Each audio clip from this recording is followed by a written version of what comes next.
ጤና ይስጥልኝ። ፖሊሱን ማን ገደለው? ከረጅም ዓመታት በፊት በአዲስ አበባ ከተማ በድሮ ዞን 6 አቃቂ ወረዳ 26 የተከሰተ ነው። ከዕለታት አንድ ቀን መደበኛ የፖሊስ አባሎች በወረዳ 26 ፖሊስ ጣቢያ የማታ ስምሪታቸውን እያካሄዱ ነው። የፖሊስ ጣቢያ ወንጀል መከላከል ኃላፊ ለእያንዳንዱ አባል ተገቢውን የሆነ ኦሪየንቴሽን እየሰጠ ነው። አባሎች ወደ ስራ ሲሰማሩ በግብር ይውጣ ሳይሆን በሳይንሳዊ መንገድ ነው የሚሰማሩት። በዛ ወረዳ ውስጥ የሚፈጸሙ ወንጀሎች በየሳምንቱ በስታስቲክ ተለቅመው ለዞንና ለክልል ሪፖርት ይደረጋሉ።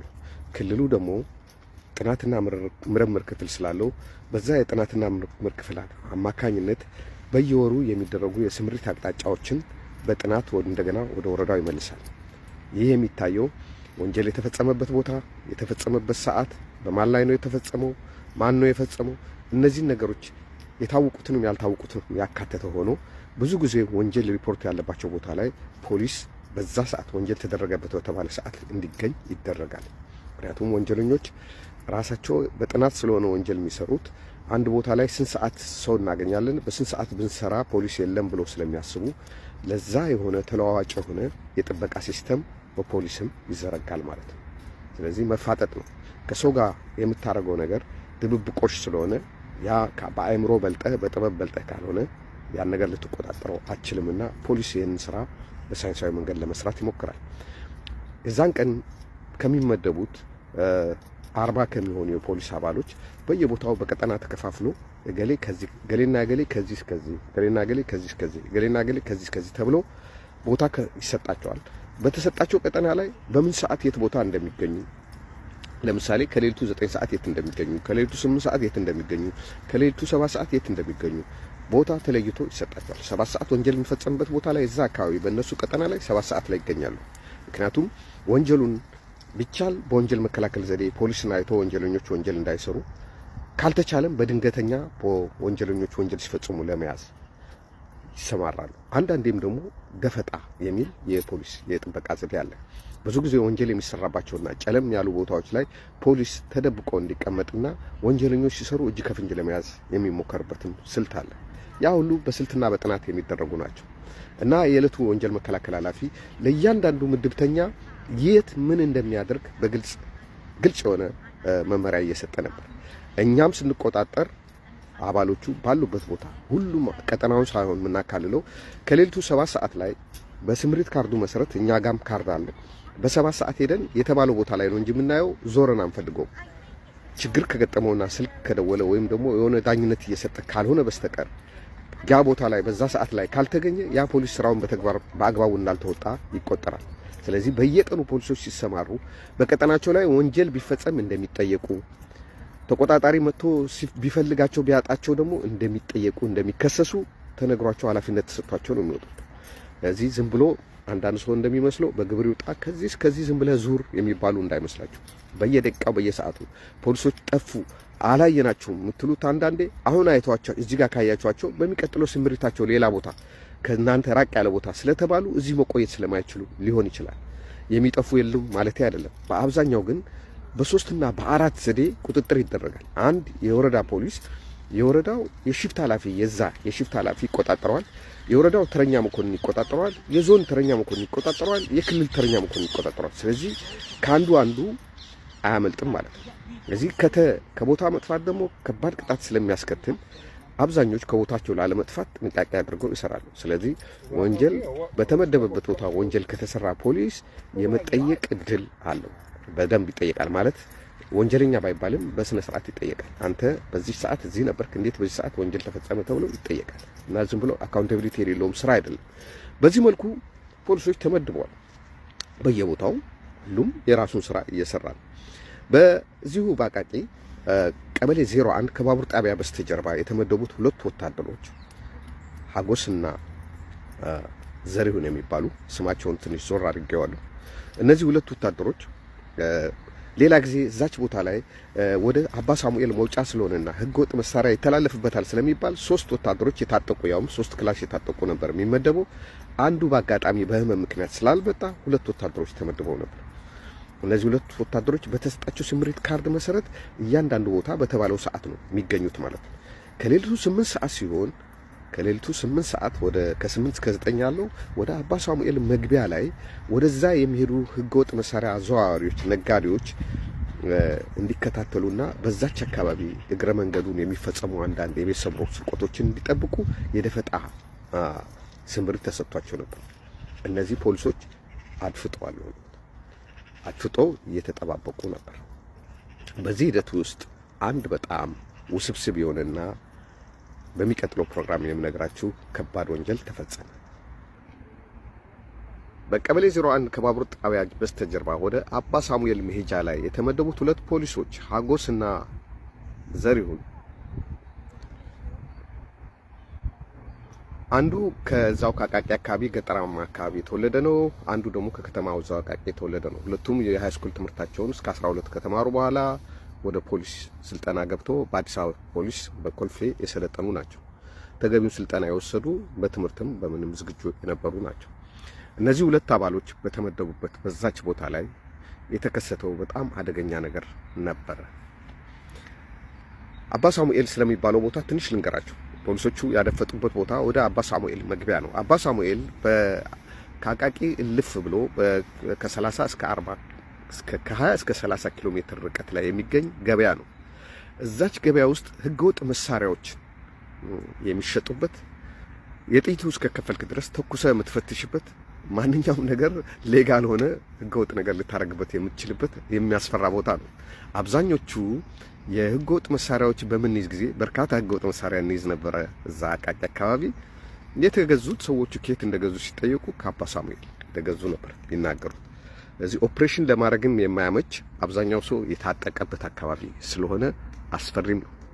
አዲስ አበባ ቅርብ ካሉ ቦታዎች በጣም አስፈሪ የሚባለው አካባቢ ነበር። ስለዚህ ብዙ ትኩረታችን በዛ በኩል የሚገቡ ህገወጥ መሳሪያዎችን ለመከላከል በዛ ፖሊስ ጣቢያ ያለን ሰዎች ወይም አመራሮች ያን መግቢያ በር ላይ ትኩረት አድርገን እንሰራ ነበር። ያለት እነዚህ አባሎች በምድብ ቦታቸው ላይ ሆነው እንደምንገምተው ሁለቱም ከሌሊቱ 8 ሰዓት ነው። ሰው ናቸው፣ ይደክማቸዋል፣ ብዙ ዞረዋል። ጥግ ይዞ በተቀመጡበት ከሁለቱ አንዱ ያሸለባቸው ይመስለናል። አንዳንዴ ፖሊሶች በስራ ቦታቸው ላይ ሆነው ጥግ ቁጭ ብለው በጣም ሲደክማቸው ያሸልባሉ። አንዳንዴ አስፋልት ላይ ጧ ብለው ሊተኙ ይችላሉ። እንደሚታሰበው ቀላል ስራ አይደለም። ታውቃላችሁ፣ የገቢ ሁኔታ አነስተኛ ነው። የምትፈልገው ምግብ አትበላም፣ የምትፈልገውን ረፍት አትወስድም። ያ ስላለ ብዙ ፖሊሶች በብዙ ውጣ ውረድ ነው ስራቸውን የሚሰሩት። ያው ኑሮ ስላስገደዳቸው ነው የሚሰሩት። እና እነዚህ ፖሊሶች እዛ በተመደቡበት ቦታ አንደኛው ሟች ከአብሮት ከነበረው የፖሊስ አባል ቀድሞ ተስፈንጥሮ የሆነ ነገር ውልብ ሲል አይቶ ከርቭ ላይ ሮጠ። ይሄኛው ከጊዜ በኋላ ጓደኛውን ሲያጣው ኮቴት ሰምቶ ነው ወደ ኋላ የተከተለው። ሮጦ የሄደው ያ ምንድን ነበር ያየው? ጋቢ የለበሰ የተከናነበ ሰውዬ እና ውልብ ብሎ ሲያልፍ አየና ያ ሰው ሌሊት 8 ሰዓት ነው ምን እንደሆነ ሊጠይቀው ነው የሮጠው። ሮጦ ሲሄድ ያኛውም ሮጠ ማለት ነው። ጋቢ ለባሹም ሮጠ። ጋቢ ለባሹ በዚህ ሮጠ። ሲሮጥ ይሄኛው አካባቢውን ስለሚያውቀው እሱ የሮጠበትን አቅጣጫ ተወና ዞሮ ዞሮ የሚወጣበትን ስለሚያውቅ በአቋራጭ መንገድ ሄዶ ከርቭ ላይ ጠበቀው። ኮርነር ላይ ተገናኙ ማለት ነው። ልክ ኮርነር ላይ ሲገናኙ ጋቢ ለባሹ ይሄኛው መሳሪያ አቀባብሎ ቁም ሲለው ጋቢ ለባሹ ከጋቢው ስር ሽጉጥ አውጥቶ አከታትሎ ተኮሰበት። ፖሊሱ ደረቱ አካባቢ በተከታታይ በተመታ በ2-3 ጥይት ሕይወቱ አለፈ። ያኛው ተኩስ ወደ ሰማበት ሲደርስ ጓደኛው ወድቋል። እዛ ቦታ ላይ አንድ ጋቢና አንድ ከዘራ ጥሎ ግን ገዳዩ ጠፍቷል። ገዳዩም በርቀት ሲሮጥ ያየዋል እንጂ ምሽትም በመሆኑ መልኩ ቆመናውን ፊዚካሉን ሊገልጽ የሚችልበት በቂ ኮንሽስ አልነበረውም። ስለዚህ ያ ፖሊስ ኢሚዲየትሊ ነው የሞተው። ይሄ ጓደኛው ሲደርስ ኦልሬዲ ትንፋሹን አጥቷል። የመታው በጣም በቅርብ ርቀት ስለነበረ በማካሮፍ ሽጉጥ ነው የመታው። ቶሎ ነው የሞተው እና ይሄ የሞተውን የወደቀውን ጓደኛው መሞት አለመሞቱም ከማረጋገጥ ያኛውን በመያዝ ላይ ወደ ሰማይ እየተኮሰ ይከተለው ነበረ። ከአይኑ ራቀበት። ተመልሶ ሲመጣ ጓደኛው በህይወት አላገኘው። እዚህ ጓደኛው ምንም ሊነግረው አልቻለም ማለት ነው ለዚህ ፖሊስ። በዚህ ሁኔታ በስራ የተመደበው ፖሊስ ሞተ። እዛች ቦታ ላይ የቀረው ፍንጭ አንድ ከዘራና አንድ ጋቢ ብቻ ነው። ሌሊት 8 ሰዓት ከምናምን ነው። ማንም ሰው በሩን ዘግቶ የሚተኛበት ሰዓት ስለሆነ የእንቅልፍ ሰዓት ስለሆነ ሌላ ሰው በአጋጣሚ ያያል የሚባል ማስረጃ የማይገኝበት ነው። እኛ ሀገር እንደምታውቁት ካሜራ የለም። ስለዚህ ያ ፖሊስ ካላየው ሟች በህይወቱ ኖሮ ማን እንደመታው ካልተናገረ ሌላ ሰው በአካባቢው ሰው ካላየ ገዳዩ የሚያዝበት ምንም ፍንጭ የለም። እዚህ የጣላቸው ጋቢና ከዘራ መነሻ በማድረግ የተጀመረ ምርመራ ነው እነግራችሁ። ማንኛውም ነፍስ ግድያ ሲፈጸም በቦታው ላይ የሚደረጉ መሰረታዊ የወንጀል ምርመራ ጅማሮች አሉ። አስክሬኑ በወደቀበት ቦታ ላይ ያሉት ማስረጃዎች ተጠብቀው ከክልል ፖሊስ አሁን ፎረንሲክ ምርመራ የሚባለው ያኔ የቴክኒክ ምርመራ ይባል ነበር። የቴክኒክ መርማሪዎች ይመጣሉ። እዛ ቦታ ላይ አሻራ፣ የእግር ዱካ፣ የፎቶ፣ የሌሎች የተለያዩ ማስረጃዎችን ይሰበስባሉ። የጥይት ቀለም ማንሳት፣ የተመታበት ጥይት ቀለም የት ቦታ እንደወደቀ፣ ሰውየው የት ቦታ ሆኖ እንደተኮሰው ግራፍ ይሰራል። ሰዓሊዎች ይመጣሉ። ሁሉ ነገር ያው ቴክኒኩን የሚያሟላ ብዙ ነገር ይደረጋል። አንድ ትልቅ ቲም ነው። ጊዜ የሚወስድ ስራ ነው። ከ5 እስከ 6 ሰዓት ከዛም በላይ ፈጅባቸዋል። ሁሉም የየራሱን ስራ እየሰራ የፎቶ አለ፣ የደም የምናምን የሌላ ባዮ የሚባሉ የተለያዩ አይነት የምርመራ ዘዴዎች አሉ። ትልቅ ቲም ነው የሚመጣው። 3-4 መኪና መጥቶ ያን ነገር የየራሱን ስራ ይሰራል። እስከ 4-5-6 ሰዓትም ሊወስድ ይችላል። ቦታው አንዳንዴ መንገድ ላይ የምታዩት በውጭ ሀገር ፖሊስ ተብሎ ታጥሮ እንደዚህ የሚቀመጠው እነዛ ማስረጃዎች እስኪሰበሰቡ ድረስ ነው። እያንዳንዱ ማስረጃ የራሱ የሆነ ባለሙያ አለው። ባለሙያ ሲባል ዝም ብሎ በልምድ የሚገኝ ሳይሆን ረጅም ዓመት 6 ዓመት 7 ዓመት እስከ ውጭ ሀገር ሄዶ የተማሩ ኤክስፐርቶች አሉት እና ያ እስኪተነተን ማስረጃዎች ይሰበሰባሉ። እና ያ መጥቶ ማስረጃ የሚሰበስብ አካል ሲመጣ የዛን ጊዜ የዞን ተረኛ መኮንን የነበረው አንድ የምንወደው አለቃችን ንጉሴ ገደፎ ይባል ነበረ። መኮንን ነው። ከእንደገናም እኔም የዛ ምርመራ ኃላፊ ስለነበርኩ በሌሊት መኪና ተልኮ ይዞኝ መጥቷል። ሁላችንም ያው ስራችንን ጀመርን ማለት ነው። ይሄን የምርመራ ስራ ጀመርን። አንደኛ ከሌላው ለየት የሚያደርገው ሰው በነፍስ ግድያ ላይ ችላ ማለት የለም። ሁሉም ሰው ህሊና አለው። ግን የበለጠ ደግሞ ፖሊስ ሲሆን ደግሞ ብዙ ነገር ነው የሚመነዘረው። ከፖለቲካ በተያያዘ ነው የተገደለው፣ ተቃዋሚዎች ገብተዋል፣ እነሱ ናቸው የገደሉት ወይ ሽፍቶች ናቸው የገደሉት። ምክንያቱም ሌባ ይገለዋል ተብሎ ስለማይታሰብ እንዴት ነው የሞተው የሚለው ሴንሲቲቭ ነው። ደህንነቱ ይሰማራል። ሁሉም ሰው በዚህ ጉዳይ ላይ ያው ወደ ትልቆቹ አለቆች እንዳይመጣ ባጭሩ ለመቅጨት ርብርብ ይደረጋል ማለት ነው። ሁሉም በዛች ቦታ መደበኛ መስራት ያለበትን ስራ ይሰራል። በፖሊስ ሳይንስ ውስጥ የአሁን ፎረንሲክ የሚባለው አይነት የቴክኒክና የታክቲክ የሚባል ማስረጃ ማሰባሰብ ዘዴ አለ።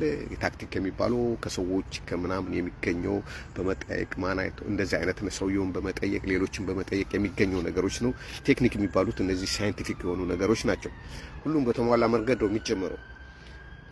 እዛች ቦታ የተገኘችው ፍንጭ ያቺ ከዘራና ጋቢ ብቻ ነች። ከዘራና ጋቢ ብዙ ጊዜ ነፍስ ግድያን መመርመር የአዲስ አበባ ፖሊስ የስራ ድርሻ ስለሆነ ከዘራና ጋቢውን ይዞ ሊሄዱ ሲሉ እጃ አናገርኩት። ከዛ ፍቅሩ ጉርሜሳ የሚባል መርማሪ ነበር ከአዲስ አበባ ፖሊስ የመጣው እና ለዛ ነገርኩት። ቲሙን ለሚመራው ሰውዬ ከዘራውና ጋቢውን እኛ ጋር ተውት፣ ምክንያቱም እናንተ አዲስ አበባ ፖሊስ በጣም ሩቅ ነው ላቃቂ በደንብ ይሄን ከዘራና እንትን የማን እንደሆነ ለማወቅ ለእናንተ ይከብዳቸዋል። እኛ ግን በተለያየ መንገድ ለመከታተልም ለመጠየቅም ምን ለማለትም እኛ ጋር ተውት አልኳቸው። ኦኬ አስፈርመው ሰጡኝ። ከዛ እንግዲህ ምርመራችን የጀመርነው ይሄ ከዘራና ጋቢ የማን ነው የሚል ብቻ ነው። ገዳዩን ለማግኘት ከዘራና ጋቢ የማን ነው የሚል ምርመራ ነው መጀመሪያ ያለብን። ከዘራው ይሄ እንደዚህ ሽመል ከዘራ ሆኖ በተወሰነ በአንድ ስንዝር ልክ በቆዳ የተለበጠ ነው። በፍየል ቆዳ የተለበጠ ነው።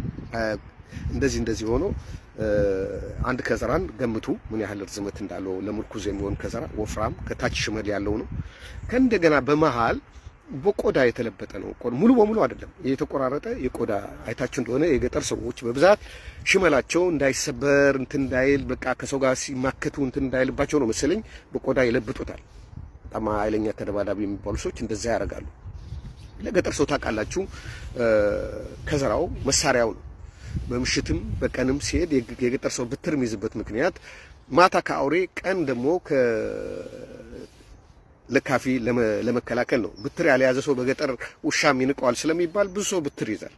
አንዳንድ ሰዎች ብትር መያዝ ከከተማ ላሉ ሰዎች ችግር ሊላቸው ይችላል። ለገጠር ሰው ግን በቃ ራሱ የሚጠብቅበት መሳሪያ ነው። በቃ ሲያዳልጠው መሬቱ ይወጋበታል። አውሬ ሲመጣበት ይከላከልበታል። ሰው ደግሞ ልምታ ሲል ይመክትበታል። ስለዚህ ብትር ለገጠር ሰው በጣም ወሳኝ ነገር ነው። ሽመል ይዞ ስታዩዋቸው ሌላ ነገር አይምሰላችሁ። በጣም አስተማማኝ ልክ አስተማሪ ወይም ተማሪ ስክሪፕቶ የሚይዘውን ያህል ነው የገጠር ሰው ከዘራ የሚያስፈልገው። እቺ ከዘራ ይዘናል። ጋቢዋ ደግሞ የምትገርሙ ነገር በጣም በእጣን የታወደች ነች። እጣኑ እምክ የሚል እጣን ያለው በቃ እጣን የታወደ ታውቃላችሁ። ጋቢ እንደዚህ አይነት ጋቢ ነው። እነዚህ ሁለት ነገሮች ይዘን ምርመራውን ጀምረናል። እቀጥልላችኋለሁ። ማሳጥረው እናንተን ለማጓጓት አይደለም፣ እንዲመቸኝ ያሳጠርኩ ነገራችሁ ፈልጌ ነው። ረጅም የሚሄድ ታሪክ ነው። በትዕግስት አንድ ክፍል ሳያቋርጥ እንድትከታተሉት አሳስባችኋለሁ። እግዚአብሔር ይስጥልኝ። ሟች ፖሊስ ወታደር ሀጎስ ነው የሚባለው። ከሱ ጋር የተመደበው ደግሞ ዘሪሁን ነው። ባለፈው እንደነገርኳችሁ ሁለቱም ወታደሮች ናቸው። ስለዚህ ዘሪሁን በዛች ጊዜ በዛች ቦታ ላይ በያዘው መሳሪያ የተወሰኑ ጥይቶችን ተኩሶ ስለነበረ ሟች የሞተው በሌላ ነው ወይስ በዛ በራሱ ጓደኛ ነው የሚለው ማጣራት ስለሚያስፈልግ ወታደር ዘሪሁን በቁጥጥር ስር ውሎ ወደ አዲስ አበባ ፖሊስ ተወስዷል። የተወሰነ ቃሉን ከሰጠ በኋላ አንዳንድኛ ለምንፈልጋቸው ነገሮች እንዲያብራራልን ምን እንዳየ ከጠየቅነው በኋላ ታስሯል። ምንድነው እሱ የገለጸልን? ሰውየውን በመልክ አየውም፣ በጣም በርቀት ነበር የሚያየው። ጨለማ ነው። ስሮጥ ግን እግር አነሳሱን ሲያየው በእድሜ 30ዎቹ ቤት ውስጥ 30ዎቹ መጀመሪያ ውስጥ ያለ ሰው ነው። ቁመቱ ሜትር ከ70 ከዛ በታች አይሆንም። ሰውነቱ ቀጭን ነው ብሎ ከርቀት አሯሯጡን ያየው። ፊቱ መልኩ አላየም። እና ያለውን ነገር ያው ተጠርጣሪ ስለሆነ እሱም ይገለዋል ተብሎ ስለሚታሰብ ያው የፎረንሲክ ምርመራው በየትኛው ጥይት ነው የተመታው የሚለው ተረጋግጦ እስኪመጣ በክላሽ ጥይት ነው በሽጉጥ ጥይት ነው በምንድን ነው የተመታው? ምክንያቱም እዛች ቦታ የሽጉጥም የክላሽም ቀለ ስለተገኘ በየትኛው የተመታው የሚለው የሚረጋገጥበት እስኪመጣ ከእንደገናም ደግሞ ይሄ ሰው አብሮት የተመደበው ሰው ሲሞት ተገቢ የሆነ መውሰድ ያለበትን እርምጃ ስላልወሰደ ከዛ ማንጫ ኃላፊነትም ካለመወጣት አንጻር በአጠቃላይ እንደ አንድ በነፍስ ግድያ እንደተጠረጠረ ሰው ታስሮ ምርመራ እየተጣራበት ነበር። ምርመራው እየተካሄደበት ነበር። በዚህ ሂደት ምርመራው ቀጥሏል። የተገኘው ጋቢ ከዘራ ከዚህ ፍንጭ በመነሳት እንዴት ነው ተጠርጣሪውን የምንይዘው የሚለው ላይ በአራት የምርመራ ቡድን በማዋቀር የተለያየ የክትትል ቡድን በማዋቀር አንደኛው ግሩፕ ከዘራውን፣ አንደኛው ግሩፕ ጋቢውን፣ ሌሎች ሁለት ግሩፖች ደግሞ አንዱ ወደ አባ ሳሙኤል አካባቢ ተወላጅ የሆኑ ፖሊሶች እዛው ሆነው በአካባቢው የሚወራውን ነገር ቋንቋ የሚችሉ እዛው እየኖሩ ከዘመዶቻቸው ጋር እረፍት እንደወጡ ሆኖ አድርገው እዛ አካባቢ እንዲያጠኑ፣ ሌላው ደግሞ በከተማ ውስጥ የሚደረጉ ስለዚህ ጉዳይ የሚነገሩ ነገሮችን በአረቄ ቤት፣ በጠላ ቤት፣ በተለያየ ቦታ የሚከታተሉ ተመደቡ ማለት ነው።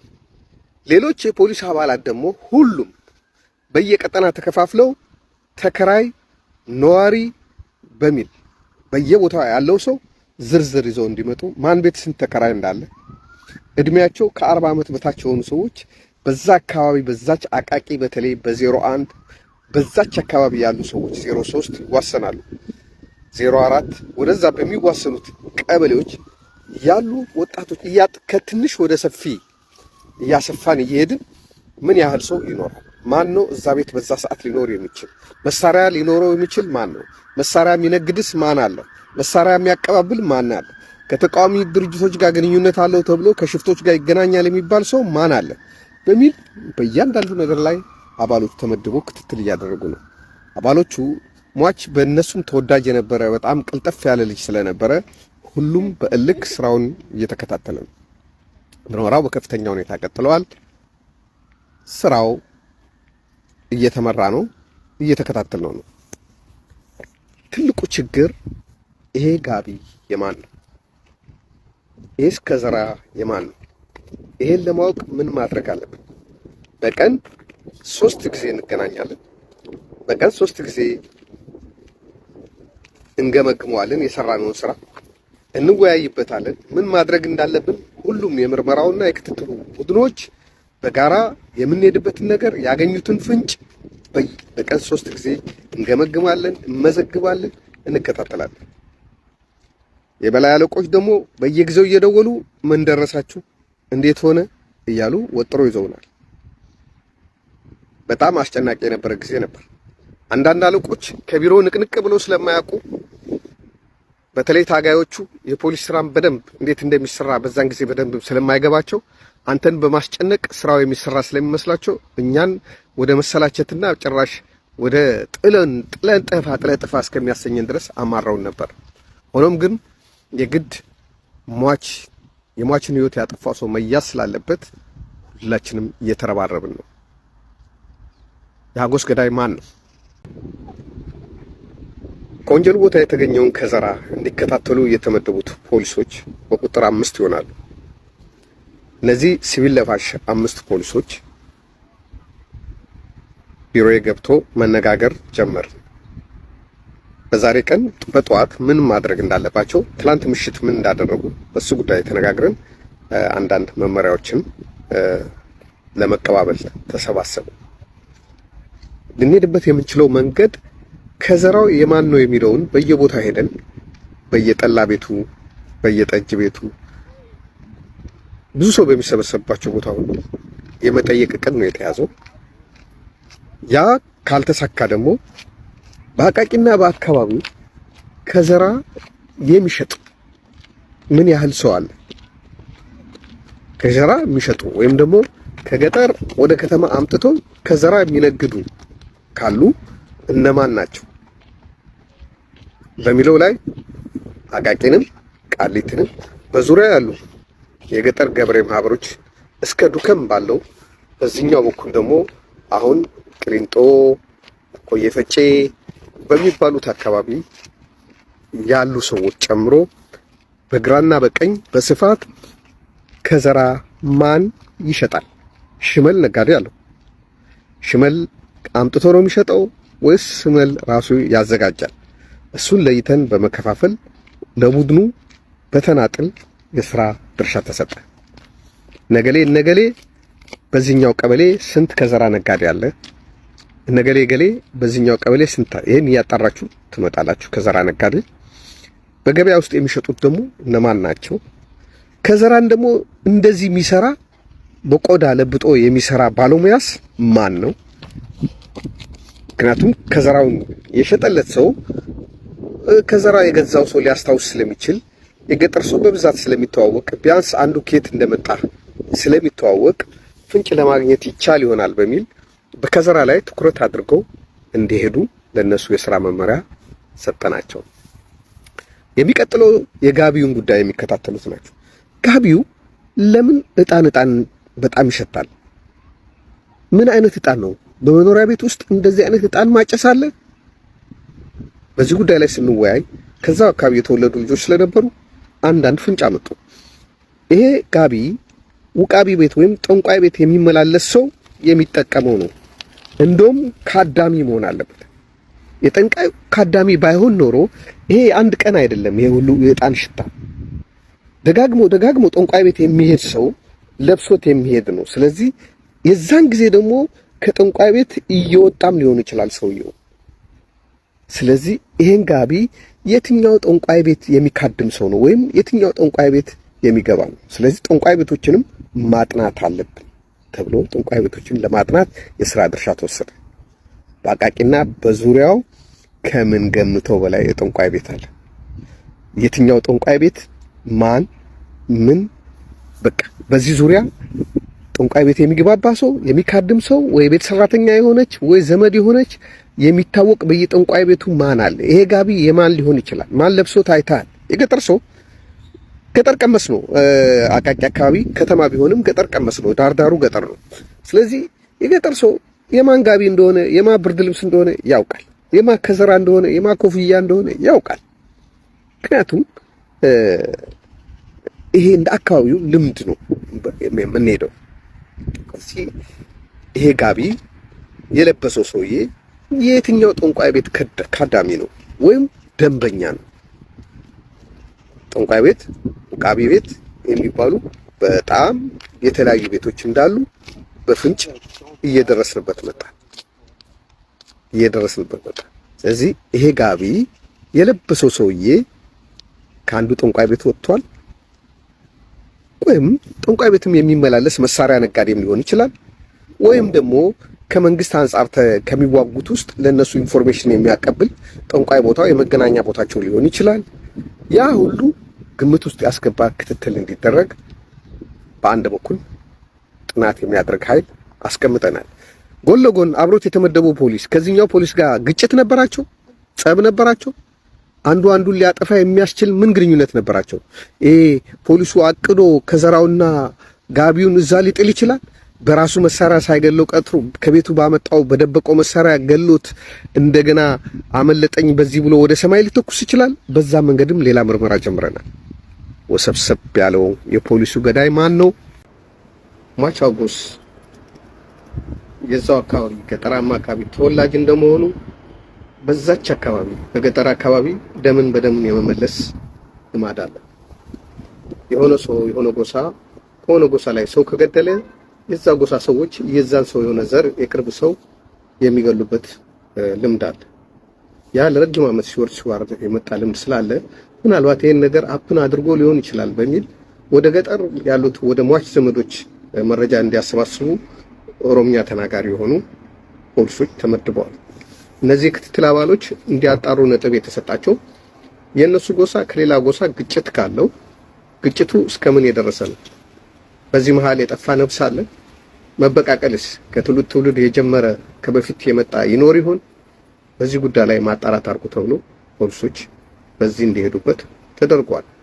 እንደ መፍትሄ ደግሞ የሟች የወላጅ አባትና አጎቶቹ በመጥራት እኔ እንዳናገራቸው ያለውን ባክግራውንድ ምንም ሀዘን ላይ ቢሆኑም ወይም ደግሞ እዛ ድረስ በመሄድ ለየት ባለ ቦታ ላይ እኔ አናግሬ ጥርጣሬ ካላቸው ምን ጥርጣሬ እንዳላቸው ልጃቸውን ይገላል ብሎ ከዚህ በፊት የዛተ ወይም በሆነ ግጭት የተጋጨው ሰው ካለ ይሄም ለመነሻ ሊሆን ስለሚችል እሳቸው ማናገር እንዳለብን ቤተሰቦቹን ማናገር እንዳለብንም መደምደሚያ ላይ ተደርሷል። ጎን ለጎን አብሮት የነበረው ፖሊስ ዘሪሁን የሚባለው ወታደር ማለት ነው ከሟች ጋር ምን አይነት ግጭት ሊኖራቸው ይችላል? በጋራ ወይ በሴት ጓደኛ ወይ ደግሞ በሆነ ጥቅም ሊገናኙ ይችላል። ከዚህ በፊት የነበራቸው ግንኙነት አብረው ሲመደቡ ተስማምቶ ነው የሚሰሩት? በመካከላቸው የሚፈጠር ግጭት አለ? አንዱ አንዱን ሊበቀል የሚችልበት የመሃላቸው ምን ተፈጥሮ ይሆናል? እሱም የሚሄዱበት አካሎች እንዲሄዱበት ተደርጓል። ሌላ በተጓዳኝ በግሉ ሟች የተጋጨው ሰው በግሉ ለመጠፋፋት የሚያደርስ ህይወት ለመጠፋፋት የሚያደርስ ግጭት ከማን ጋር ነበረው? ቂም በቀል፣ ጸብ ወይም በሆነ ምክንያት እሱን የሚፈልገው ሰው ነበር። በሱንም እንድንሄድበት ሰው ተመድቧል። እነዚህ ውስብስብ የሆኑ ነገሮችን ጠቅለል አድርጎ መስመር ያለው ምርመራ ለማድረግ በሁሉም የሚመጡ ኢንፎርሜሽኖች ባለመናቅ ኢንፎርሜሽን አይናቅም አይደነቅም በሚለው የፖሊስ ሳይንስ ብሂል ሁሉንም ነገር እንመዘግባለን፣ እንሄድባቸዋለን። አጣርተን ባዶ መሆናቸው እስከምናውቅ ድረስ የምንንቀው ምንም ነገር አልነበረም። ይህ ሂደት እየተሰራ ሳለ ጎን ለጎን ደግሞ የአስክሬን ምርመራ እየተደረገ ነው። ሟች የሞተው በየትኛው ጥይት ነው? በሽጉጥ ጥይት ነው? በክላሽ ጥይት ነው? ምኑ ላይ በተመታው ጥይት ነው የሞተው? እነዚህ ነገሮችም እየተከታተልን ዳግማዊ ምኒልክ የአስክሬን ምርመራ የሰጠው መልስና ከዛ በኋላ የፌዴራል ፖሊስ ፎረንሲክ ምርመራ ከዛ ቦታ ላይ ካገኘው ጥይት ጋር አያይዞ የሚሰጠውን ትንተና እየጠበቅን ነው። በአጠቃላይ የቴክኒኩን ሂደት ለመከታተል ወደ አዲስ አበባ ፖሊስ ሄጄ እዛ ካሉት የቴክኒክ ባለሙያዎችና ኃላፊዎች ጋር ተነጋግሬያለሁ። የራሳቸውን መደምደሚያ ይሄ ቢሆን ይሄ ነው፣ ይሄ ቢሆን ይሄ ነው፣ የተኮሰው ሰውዬ እንደዚህ አይነት ቁመት ሊኖረው ይችላል፣ ከዚህ ርቀት ሊሆን ይችላል የሚል በግራፍ የተሰራ የራሳቸው ሳይንሳዊ የሆነ ድምዳሜ ለኔ ማብራሪያ ሰጥተውኛል። ያን ማብራሪያ በመውሰድ የነሱን ማብራሪያ ከታክቲክ ምርመራው ጋር ለማዋሃድ ስራውን በከፍተኛ ሁኔታ እከታተለዋለሁ። ከኔ ያለፈ ደግሞ አለቃችን የነበረው ንጉሴ ደደፎ እሱ ደግሞ አመራር ይሰጣል፣ ይከታተለናል። በሳል መኮንን እንደመሆኑ ብዙ ሳይንሳዊ ነገሮችን ያግዘን ነበረ። በዚህ ሂደት ምርመራው እየተካሄደ ነው። በዛ ምርመራ ላይ የተሳተፉት አባሎች ስማቸውን ለመጥራት ምናልባት ፈቃዳቸው ስለሌለ ወንድሜ ንጉሴን ስሙን ምጠራው ከፖሊስ ሙያ ወጥቶ በሌላ ስራ ላይ ስላለ ምንም ስለማይነካው ነው። ሌሎች ግን በስራ ላይ ያሉ ስለሆኑ አንዳንዶቹ ትልቅ አመራር ስለሆኑ በአሁኑ ሰዓት ያኔ መርማሪ የነበሩ ሰዎች ምናልባት ፈቃዳቸው ስለሌለበት ወይ ደግሞ ከኔ አስተሳሰብ ከኔ አመለካከት ጋር በተያያዘ በእነሱ ላይ ችግር ሊመጣ ስለሚችል ስለነሱ ስማቸውን አልጠቅስም። ምርመራው በሰፊው እየሄደ ነው። ቀንና ማታ በዚህ ጉዳይ ላይ ትኩረት ሰጠን እየሰራን ነው። ከአባሎች ጋር በምናደርገው ኢንፎርሜሽን ክትትል በስራ ላይ ሽሙጥና አሽሙር እንደበዛባቸው ይነግሩን ጀመር። ለምሳሌ ጨለማ ቦታ ወጣቶች ቆሞ ከሆነ ምን ታደርጋላችሁ ግቡ ሲባሉ እንገባለን፣ ቅድሚያ ራሳችሁን ጠብቁ እያለ በአሽሙር ሸነቆጣቸው ጀመር ሰው። ምክንያቱም ፖሊስ ህዝቡን ሊጠብቅ የሚችለው ራሱን ከጠበቀ በኋላ ነው ተብሎ ስለሚታመን የአካባቢ ሰው ደግሞ ትንሽ ወጣ ያለ ባህሪም ስላለው ፖሊሶችን ሲያይ እነዚህ አሁን ራሳቸውን እንኳን ማይጠብቁ እኛን ይጠብቃሉ እያለ ማመናጨቅና ማንጓጠጥ ጀምሯል። እዚህ ፖሊሶች ራሳቸውን ስራቸውን ሲሰሩ መሸማቀቅ ጀምሯል። ራሳችሁን ጠብቁ የሚል ድምጽ በየጊዜው ይሰማቸዋል። ይህ ማለት እኛን መጠበቅ አትችሉም፣ መጀመሪያ ራሳችሁን ጠብቁ እየተባሉ ነው ማለት ነው። ስለዚህ ለሁሉም አንገድ መጥፊያ የሆነ ወንጀል ነው የተፈጸመው። ወንጀሉን በእልክ ለመመርመር ለመከታተል ጥረት እያደረግን ነው። ክፍል 7ን በሚቀጥለው ተርክላችኋለሁ። ስላዳመጣችሁኝ አመሰግናለሁ። እግዚአብሔር ይስጥልኝ። ዛሬ የማሳያችሁ ጋቢው ከነበረው ጠረንና መዓዛ የተነሳ ጠንቋይ ቤት ወይም ውቃቢ ቤት የነበረ ሰው የፈጸመው ወንጀል ይሆናል የሚል የአብዛኞቻችን ጥርጣሬ ስለነበረ ጠንቋይ ቤቶች ትኩረት አድርገን ጥናት እያካሄድን ነው። በአቃቂና በአካባቢው ባሉት 7 የከተማ ቀበሌዎችና 5 የገጠር ቀበሌዎች በድምሩ በ12 ቀበሌዎች ውስጥ ግምቱ ቁጥሩ ከ100 በላይ የሆነ ጠንቋይ ቤት እንዳለ ጥናታችን እያሳየ ነው። ራቅ ያሉትን ትተን ከተማ ውስጥ ቀበሌ 01፣ 02፣ 03፣ 04፣ 05፣ 06፣ 07 በሚባሉት አንዱ በድሮ 27 ውስጥ ነው የሚገኘው 03 የሚባለው፣ ሌሎቹ በ26 ነው የሚገኙት። በእነዚህ በ7 ቀበሌዎች ብቻ ወደ 86 የጠንቋይ ቤት እንዳለ ለይተናል። እነዛ ከዛ የተረፉት የጠንቋይና ውቃቢ ቤቶች ግን ራቅ ያሉ ስለሆኑ መጀመሪያ እነዚህ ላይ ትኩረት አድርገን በእነዚህ ላይ ውጤት ካጣን ወደዛ እናመራለን በሚል ወደኋላ ይዘናቸዋል። ከነዚህ ከ86 87 የሚሆኑ ጠንቋይ ቤቶች ውስጥ ጠንቋይ ቤት ስል ውቃቢ ቤትን ይጨምራል። ይህ እኮ በጣም ብዙ ሰው የሚገባባቸው ብዙ ሰው የሚከተላቸው ባለ ውቃቢዎች ወይም ጠንቋዮች እነማን ናቸው ብለን ለይተን ከነሱ ውስጥ 50 አውጥተናል። ከ50 ውስጥ ደግሞ በጣም ተሰሚነት ያላቸው በብዙ ሰው የሚፈለጉ ዝና ያላቸው ሰው በመለየት 30 አውጥተናል። የመጀመሪያ እቅዳችን በ30ው ጠንቋይ ቤት ውስጥ እዛ የሚገቡ ሰዎችን እንዴት ማወቅ እንችላለን? በዛ በጠንቋይ ቤት ያለ የሚካድም ወይም የሚሰራ ወይ ሁል ጊዜ ከዛ የማይጠፋ ሰው ማን ነው? ይህን ለማወቅ ምን ማድረግ አለብን? ራሳቸውን ጠንቋዮችን ማናገር እንችላለን ወይስ ከኛ ውስጥ ሰዎች የማይታወቁ ሰዎች እየመለመልን እዛ ጠንቋይ ቤት ሁኔታዎችን እንዲከታተሉ መላክ አለብን በሚለው ተወያየን። ለዚህ መጠቀም የነበረብን አካባቢው ላይ የሌሉ ፖሊሶች መፈለግ ነበረብን። የኦሮምኛ ቋንቋ የሚናገሩ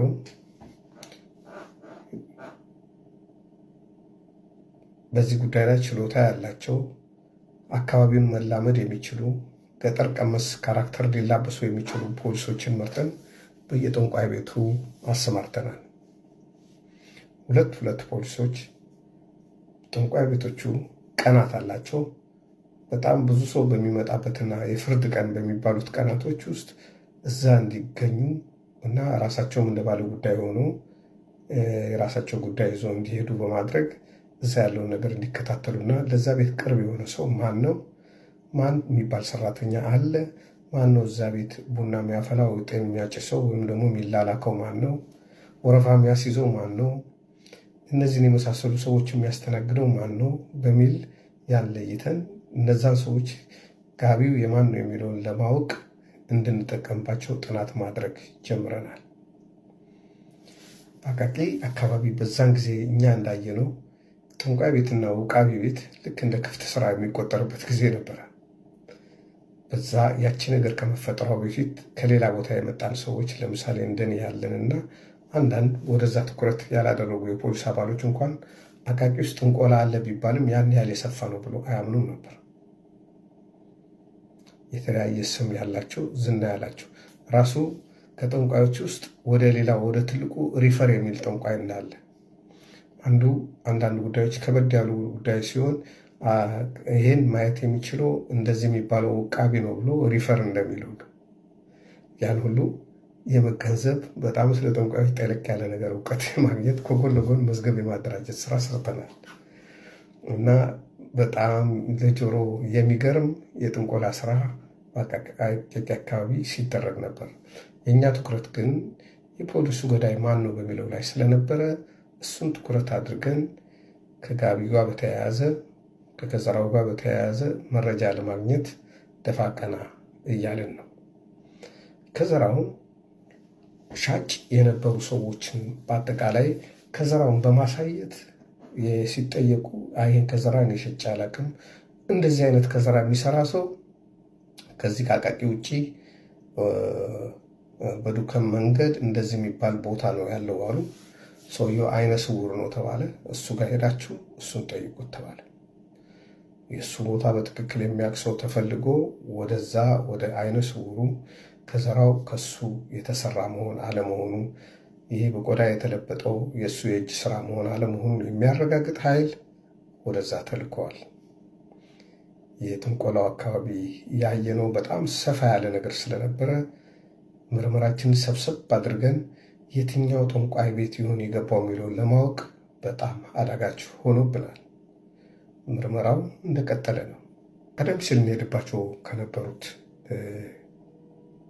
ጋቢውን ከየትኛው ጠንቋይ ቤት ይሆን የወጣው የሚለውን ለማጣራት የምናደርገው እንቅስቃሴና ከዘራው ውስጥ ከየት ተገኝቶ ይሆን ማን ይሆን የሸጠለት የሚለውን ከመፈለግ ባሻገር አንድ አዲስ የክትትል ቡድን አዋቅረን በአቃቂ ዙሪያ ያሉ ልብስ አጣቢዎች ገንዘብ ተከፍሎ ልብስ የሚያጥቡ በየቤቱ ሄዶ በቀን ሰራተኝነት ልብስ የሚያጥቡ አሉ። አንዳንዶች ደግሞ ቤታቸው ተወስዶላቸው ልብስ አጥበው የሚመልሱ ሰዎች አሉ። እነሱን ወደ ማጥናት ሄድን። ስንት ልብስ አጣቢ አለ? ስንት ቤት ውስጥ ነው አጥበው አስጥቶ የሚያስረክበው? ምን ያህሉ ደግሞ ሰራተኞች ሄደው ሴቶች በብዛት እህቶቻችን ሄዶ ግቢ ውስጥ ሄዶ ልብሱ እያዩ ልብስ አጥበው በቀን የሚከፈላቸውን ተዋውለው የሚያጥቡ አሉ። እነዚህን ማጥናት ጀመርን። ይሄ ጥናት ለምን ይጠቅማል ካላችሁ፣ ምናልባት ከነዛ ልብስ አጣቢዎች አንዳቸው ይህን ጋቢ አጥበውት ይሆናል።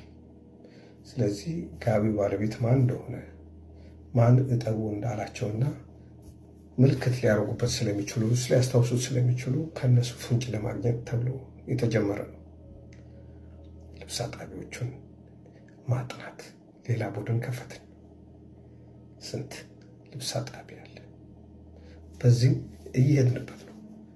በሌላ በተጨማሪ የቤት አከራዮችን በማጥናት በቤታቸው ውስጥ ምን ያህል ሰው ተከራይ እንዳለ ከእንደገናስ በስንት ዕድሜ ክልል ላይ ያሉ ናቸው፣ ወንዶች ናቸው፣ ሴቶች ናቸው፣ በማን አማካኝነት መጥተው ተከራዩ በሚለው ከማጥናት አንጻር በሱም እየተካሄደበት ነው።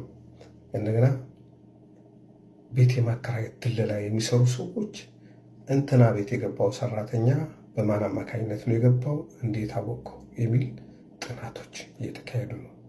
ለቀን ስራና ለተለያየ ነገር ከሌላ ቦታ የመጡ ስራ የሚፈልጉ ሰዎች የሚሰባሰቡባቸው ቦታዎች ላይም ክትትል እየተደረገ ነው። የፖሊሱ ገዳይ ማወቅ ለእኛ አንድን ወንጀለኛ ለሕግ ማቅረብ ብቻ ሳይሆን የፖሊስን ስምና ዝና ከሚያጎድፈውና ሁልጊዜ ፖሊሶች አንገታቸውን ደፍተው ከሚሄዱበት የመሸማቀቅ ለማውጣት ጥረት እያደረገን ነው። አንዳንድ ፖሊሶች በግል እየመጡ ፖሊስ ሆኖ ለመስራት በጣም አሳፋሪ እንደሆነባቸው እንዴት ራሳችንን ወንጀል የፈጸመብንን ሳንይዝ ሌላውን ልናድን እንችላለን በሚል በቁጭት ያናግሩኝ ነበር። ሆኖም ማድረግ ያለብንን ሁሉ እንደምናደርግ አንድ ቀን እንደሚሳካልን ግን እነግራቸው ነበር። ሆኖም ጥረቱ እንደቀጠለ ነው። የፖሊሱን ገዳይ ለመያዝ ብዙ መንገድ እየሄድን ነው። አብሮት የነበረው ፖሊስ በጊዜ ቀጠሮ በአዲስ አበባ ፖሊስ ታስሮ ይገኛል። አንዳንድ ነገሮችን ልንጠይቀው ስንፈልግ እዛ ሄደን በወንጀል ምርመራ አውጥተን እንጠይቀዋለን። ከጊዜ ብዛት የሚያስታውሳቸው ነገሮች ካሉ ትዝ የሚለው ነገር ካለ በማለት በተደጋጋሚ እንጠይቀዋለን። ወደ ባክግራውንዱ ወደ ቤተሰቦቹ አካባቢ በመሄድ ለሱ ቅርብ በሆኑ ሰዎች አማካኝነት የእሱ የተፈጥሮ ባህሪ ያለው ከዚህ በፊት መሳሪያ ኖሮት አያቅ እንደሆነ እነዚህ ነገሮችም የማጥናት ስራ ተጠንቶ የተገኘ ነገር የለም። እንደውም አብዛኛው ሰው ስለዚህ ፖሊስ መልካምነትና ስነ ስርዓት ያለው መሆኑን ሰው አክባሪና ለስራው ታማኝ እንደሆነ የሚመሰክሩ ሰዎች ይበዙ ነበር። ስለዚህ የፖሊሱን መታሰር እና በእስር መቆየት ምን ያህል ጠቀሜታ አለው በሚል ስንገመግም በአብዛኛው ኢሞሽናል የሆነ ሰው ስለነበረ ነው። ወንድሙ ሲሞት ወንድሙ ሲገደል የሆነ ነገር ማድረግ ነበረበት፣ ቢያንስ በዚህ እንኳን እንዲጠየቅ ይገባል የሚሉ ነበሩ። በሌሎቻችን ደግሞ የነበረው ይህ ሰው ቢወጣ እኛንም ሊያግዘን ይችላል፣ በልክ ስራውን ከኛ ጋር በደንብ በመስራት ለውጥ ሊያመጣ ይችላል የሚል ነበር። ግን ለአዲስ አበባ ፖሊስ በወቅቱ ለነበሩት ኃላፊ ይህን ሀሳብ ሳቀርብላቸው ግን አይ ለመልቀቅ ጊዜው አይደለም የሚል ገዳዩ እስካልተያዘ ድረስ አይለቀቅም የሚል መልስ ሰጥተውናል። ይሄ የተፈጸመው ወንጀል ሁሉ ነገሩ የተቆላለፈ ስለሆነ ምርመራውን ፈር ለማስያዝ አድካሚና አሳልቺ ሆኖብናል። የፖሊሱን ገዳይ ለመያዝ እንቅልፍ እረፍት አተን ቀንና ሌሊት እየሰራን ነው። በዚህ ስራ ላይ ያልተሳተፈ መለዮ ለባሽ የሚባል የአቃቂ ልጅ የለም። ሁሉ በትርፍ ጊዜው ለዚህ ስራ ሰውቶ እየሰራ ነው። ዋቹ ከሌሎች የስራ ባልደረቦች ጋር የነበረው ግንኙነት ጠበቅ ያለና ተወዳጅነት የነበረው ስለነበረ ሁሉም የራሴ ጉዳይ ነው ብሎ እየተከታተለ ነው። የፖሊሱ ገዳይ እንይዘው ይሆን? በሚቀጥለው ክፍል ጠብቁ። አመሰግናለሁ።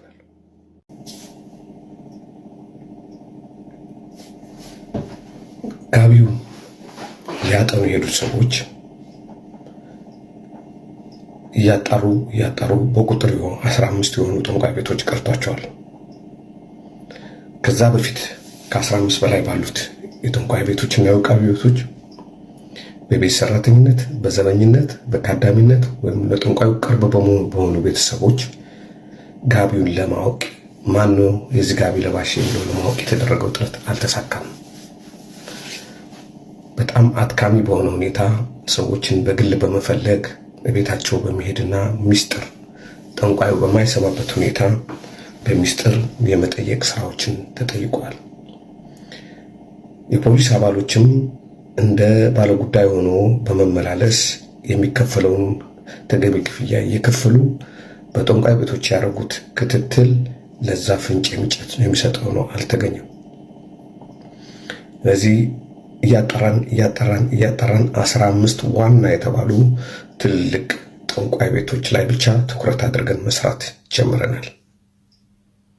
እነዚህ 15 የጠንቋይ ቤቶች የስነ ስርዓትና የደንብ ፖሊሲያቸው ከሌሎቹ ጠበቅ ያለ ነው። በግብር ይውጣ ጠንቋይ ቤት የሚኬድበት አይደለም። ቀጠሮ ይያዛል። ዋናውን ጠንቋይ ከማግኘት በፊት የምታገኛቸው 2 እና 3 ልክ እንደ ፕሮቶኮል አይነት ሰዎች አሉ። በእንደዛ የሚገባ ስለሆነ ቀላል አልነበረም። ቢሆንም ግን ለዚህ የሚሆኑ ጠንከር ያሉ የአካባቢ ተወላጆች ስለነበሩ እነሱን ለመጠቀምና በእነሱ ለመግባት እንድንሞክር አንዳንዶቹ ከጠንቋዩ ሰው ጋር የሩቅ ዝምድና ያላቸው የጋብቻ ዝምድና ያላቸው ተፈልጎ በእነሱ አማካኝነት ወይ እነሱ እንዲገቡ ወይ ሌላ ሰው እንዲገባ እንዲያመቻቹ ተደርጎ እዛ ያለውን ነገር ለመከታተል እየተሞከረ ነው። ውስጥ ካልገባንና እዛ ውስጥ የሚደረገውን ካላየን እዛ ውስጥ ቋሚ የሆኑ ሰዎች፣ ሁልጊዜ የሚመጡ ሰዎች ማወቅ አንችልም። የሚያስተናግዱ ሰዎች፣ ሰራተኛ የሆኑ ሰዎች፣ እዛ ቤት በበጎ ፈቃደኝነት የሚያገለግሉ ሰዎች፣ ጥበቃው ወይም ደግሞ የቤት ሰራተኛ ወይ እዛ ቅርብ የሆነ ሰው እንደ ካዳሚ ያሉትን ነገሮች ማወቅ አንችልም። እነዚህም ካወቅን በኋላ ግን ከጠንቋይ ቤቱ ወጥተን በእነሱ ላይ በግል ግንኙነት በመፍጠር ጋቢውን በመውሰድ በማሳየት ይህንን ጥያቄ የመጠየቅ ስራ እንሰራ ነበር። ለዚህ 15ቱ ላይ ትኩረት አድርገን እንድንሰራ ተስማምተን ከዛ በላይ ያሉትን ትተናቸዋል። ከዘራውን የሚከታተሉት የፖሊስ አባሎች ይህን በፍየል ቆዳ ይለብጣሉ የተባሉትን አይነ ስውሩን ሽመል ሰሪ ከአቃቂ ከተማ ራቅ ባለ ቦታ ወደ ገጠር አካባቢ ሄደው አግኝተዋቸዋል። እሳቸው ከዘራውን ከተቀበሉ በኋላ ያደረጉት ምንድነው? በስንዝር ቆዳውን ለኩት። ሲለኩት አነሰባቸው። የእሳቸው ስንዝር ረጅም ዘለግ ያሉ ሰው እንደሆኑ ነው የተነገረን። እንዲህ ሲለኩት ነው እኔ ቆዳ ማረገው በስንዝር ለክቼ ነው፣ ይሄ ከኔ ስንዝር በታች ነው፣ እኔ አልሰራሁትም። ደግሞ ማዩና ታች ሽመሉ ላይ ያለውን ብረት ማዩና እንደዚህ አይነት ብረት ያለው ሽመል አልሰራም። እኔ በብዛት ሰዎቹ ከዘራውን ያመጡልኛል፣ እኔ ደግሞ በቆዳ እለብጥላቸዋለሁ። በጣም አልፎ አልፎ ነው በራሴ ከዘራ ሰርቼ የምሸጠው። እዚህ ብዙ ሰው እኔ ጋር ይመጣል፣ እንዳይሰበርበት ከዘራው ጥብቅ እንዲሆን ጠንከርመን ለመመከት እንዲያመቸው ነው የምሰራው እንጂ እኔ በግሌ እንጨት ፈልጌ አልሰራም። አቅመ ደካማ ነኝ። ቤት ሆኜ ግን ስሰራ ቆዳውን እንደዚህ ነው ማድረገው ብሎ ሌሎች የሰሯቸውን እንትኖች አሳይቶ ለናሙና እንደውም አንዱን ይዛችሁ ሂዱ ከፈለጋችሁ ብለው ሰጥተው በዛ ምክንያት እሳቸው ጋር ያለውን ክትትል አቁመናል። ስለዚህ የከዘራው ሰራተኛ እስከ ሰሜን ሸዋ ድንበር ድረስ ሄደን ብንፈልግም ልናገኘው አልቻልንም። ይሄም ብዙ የሚያስኬድን አይደለም ወደሚል መደምደሚያ እየደረስን ነው። በዛ ላይ ተመድበው የነበሩት 7 ፖሊስ አባላቶች ቀንሰን 2 አባላቶች ብቻ እንዲከታተሉት አድርገናል። ከዛ ላይ የነበሩትን ወደ ሌላ በዚሁ ምርመራ ላይ ያሉ ሌላ መረጃ ማሰባሰብ ላይ መድበናቸዋል።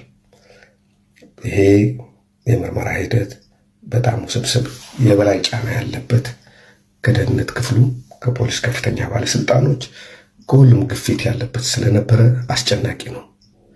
ቀን ማታ ሳንል እየሰራን ነው። እኛም ሆነን የበላይ ኃላፊዎቻችን በዚህ ጉዳይ ተጨንቀዋል። መንግስት ማወቅ የፈለገው ምክንያቱ ነው። ይህን ያህል የአንድ ሰው ነፍስ ግድ ብሎት ባይሆንም ይሄ የተደረገው በአካባቢው ኦነግ ይንቀሳቀሳል ተብሎ ስለሚባል ወይ ኦነግ ኃይል የወሰደው እርምጃ ነው ብሎ ስለገመቱ ይሄ ወደ ትልቆቹ አመራሮች ከመምጣቱ በፊት መቅጨት ይፈልጋሉ። እነዚህ በዚህ ላይ ክትትሉ ጠበቅ ያለ እንዲሆን በየጊዜው መመሪያ ያወርዳሉ። ስልክ ደውለው ይጠይቃሉ።